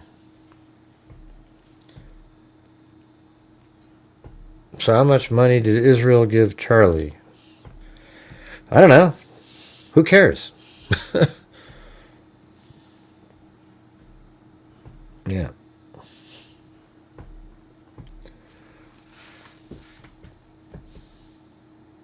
Yeah, and there he drives off. Same car and everything. See, there you go. That's his Dodge Challenger. Well, let's see what that looked like. Hold on. Can you see the hat on? He had a hat on his head. Ah, man. Wouldn't stop.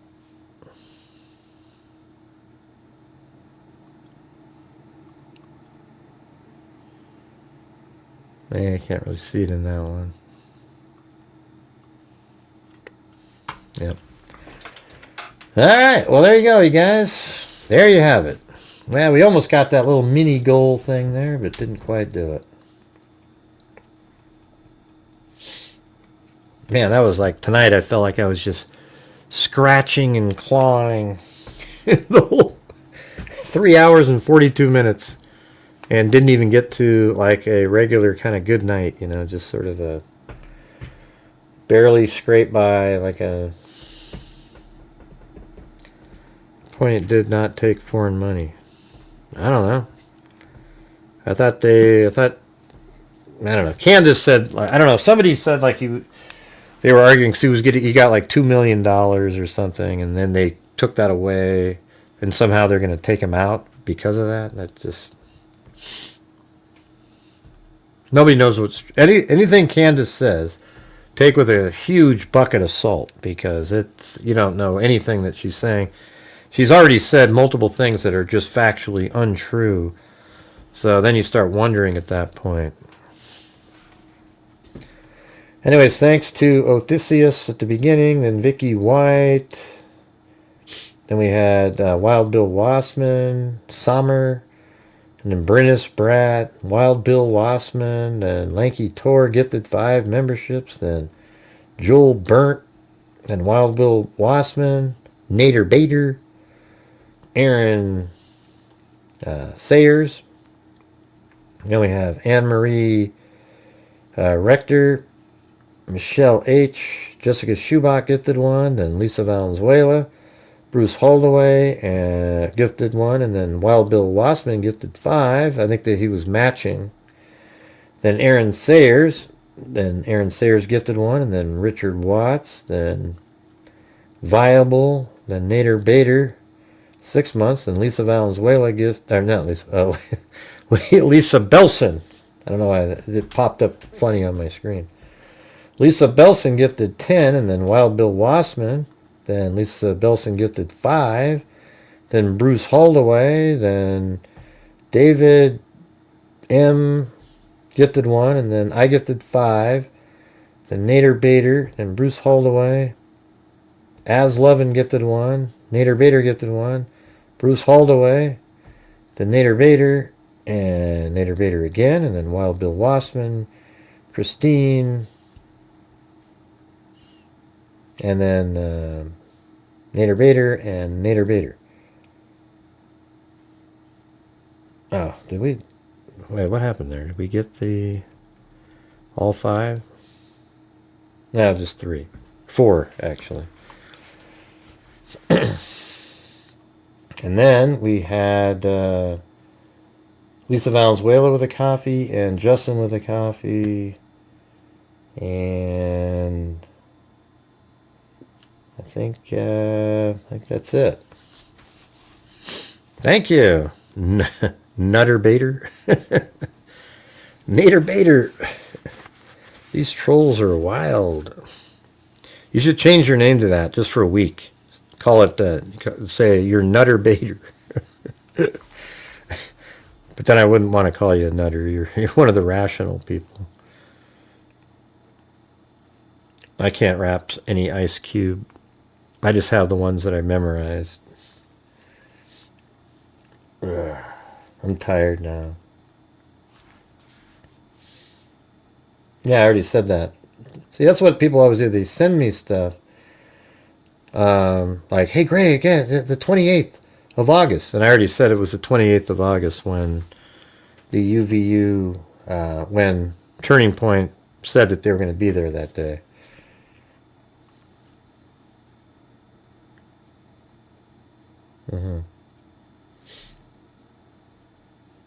Let's see.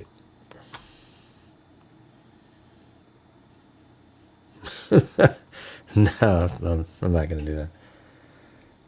Hey, well, thank you, MS Scarlett. I know people don't like when I'm always like, hey, if you guys can, I mean, the thing is I have other stuff that I try to do every single month. All right, we've got a scholarship fund that we've got 3,000 more in for the next year already. And we still have to give out the 3 scholarships for this year. Or, I mean, we might even be like overlapping years now. Like, we might be giving 12,000 out. And then we've got our DNA fund, and then we've got all the other different places. And I feel like I'd be letting down all these different places if all of a sudden, like if I was doing my show and I wasn't saying, hey, you guys, can you support the channel? I mean, we just wouldn't be able to do it. I can tell you, look how dead, like this whole night was really dead. And somehow, just scraping and clawing, you guys were able to, help get us to sort of a goal number that, still isn't really, I mean, I think if we did like what we did tonight, the whole month, I might be able to donate like 1,500 or 2,000 or something. It's when you have those better months, that you can. Anyways, that's the part that a lot of people don't like, but it's just like, don't worry about it, man. I mean, I'm just trying to do it. I made a video. See, I try to make YouTube videos, and I try to augment. And my last 3 or 4 videos just have absolutely sucked in terms of viewership. The videos are good. Like they're. Like, people go, wow, that's one of the best videos I've ever seen. And nobody saw them. YouTube has buried them. Somehow, my videos aren't making it out to the people. I mean, I can show you this if you want to check it out.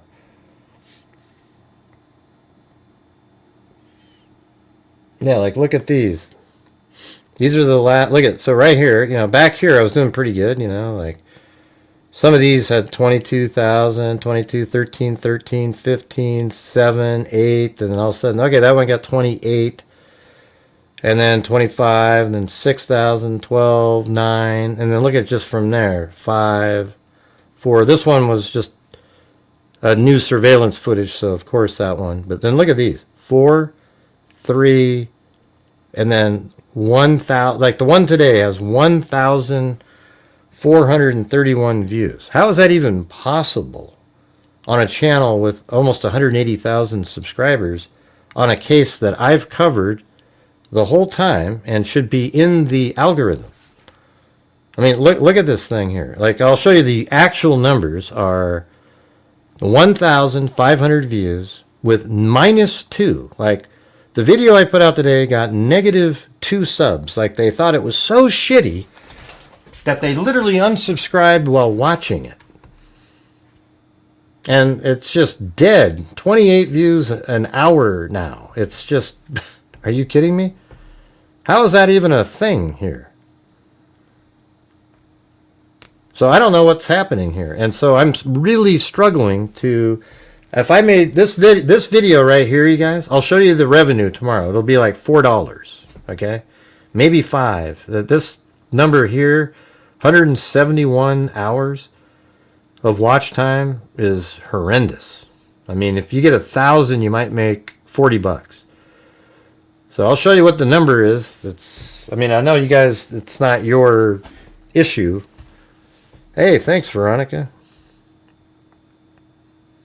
I was just about taking off, by the way. I mean, but look at that. I mean, that's crazy. Here, let me show you the one from, like, I'm trying to make the videos so that there's less pressure on the shows, but it's just not, look at this one. This one was awesome. This one's the Brett Payne and the entire drive of him driving around the route that Koberger took, augmented with actual surveillance footage of the entire time. And this video got 3,800 views and made $25. And that took me like 5 hours to make. Look at that shit right there. And it got only 2 subs. You see that? Okay. That's just not rational. It doesn't make any sense. It makes me upset. And then you have this one right here. This one was K-bar knife sheath revealed. So finally there's pictures of the K-bar knife sheath. And this one made $41. But look at that. It's crazy because it made $41 with only 439 watch hours, which is a miracle. That isn't, well, that's not even real, though. You know what that is? That number is not ad revenue. That one is the super chats that people gave to during the stream. So let's see what the actual ad revenue was. So watch page ads, I guess, did get 3406, and then super chats was 735. Okay, let's go back to the last one just for the hell of it. I don't know where it is. Yeah, this one here with when I drove around. I thought this was a great video. So if we go to analytics on that one, and then go to revenue. Okay, so the watch page ads was the whole thing. There was 0 super chats on that one. And so it's, although maybe right here, is that what it says? No, watch page ads was 25. Who cares? Fuck it. I get so frustrated with this. 3 videos in a row and the total income from them is like $60. And see, that's why it's like it. Like it is, man. I'm so frustrated.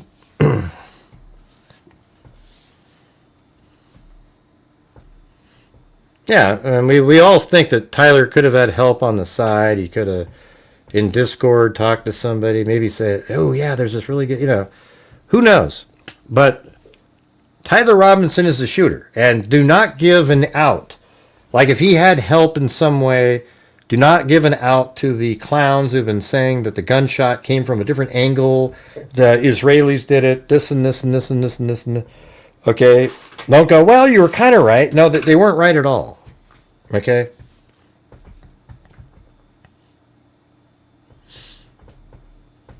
Anyways, thanks everybody for being here tonight. We'll see you guys later. I hope you guys don't mind. I mean, I'm just showing you what the reality is for the channel, and that's why it's been hard here lately. I don't know how to get my videos seen more. I mean, if you guys would hit the like button and share the damn videos, that might do something. But, you know, it's too difficult. All right, thanks, everybody. We'll see you guys later. And as I always say, until next time, be safe out there. Yeah, I've been doing this true crime thing for quite a while now. And during this whole time, I have not seen one person that is a crime dissector. No, that's not true, Mocha. That's not true. That's not true. Gonna get ya on a stretcher if you try and If they don't put it out there originally, nobody has it in their feed, so you're incorrect.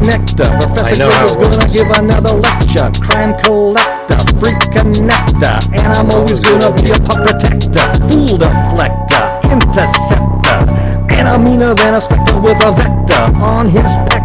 With all respect, y'all, just remember I'm the type of fucking check ya. I have no agenda. I'm no pretender, and I'll serve it to you straight without the blender. And in the end, I'm gonna send ya on a mission to reveal the true offender. Yeah, so I'll just get right back to work. All right, everybody, talk to you. Yeah, see what Mocha Matt tried to do is, YouTube don't lie. If the video's good and people watch it, though, they will push it out to more, and that's just not true. The video can be really good, and YouTube doesn't put it in originally into a feed so people can see it. It just doesn't work. I know it. I know that to be a fact. And there's no way in hell if you're somebody that's putting out videos and you're getting 30,000, 40,000, 30,000 views, and then all of a sudden 3 days in a row your videos get 3, that means it's a YouTube problem. Yeah, I do know more. Yeah, I do know. Yeah. So there's absolutely an issue going on. It could be, maybe people aren't interested, but I see other people that are covering the case that get views, so I don't know what the issue is. Don't know.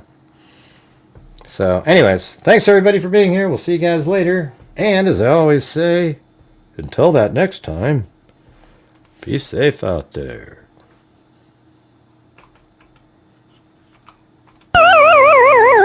And by the way, thanks everybody who did support the channel tonight. I really appreciate it. Hit that like button, share the video, and subscribe.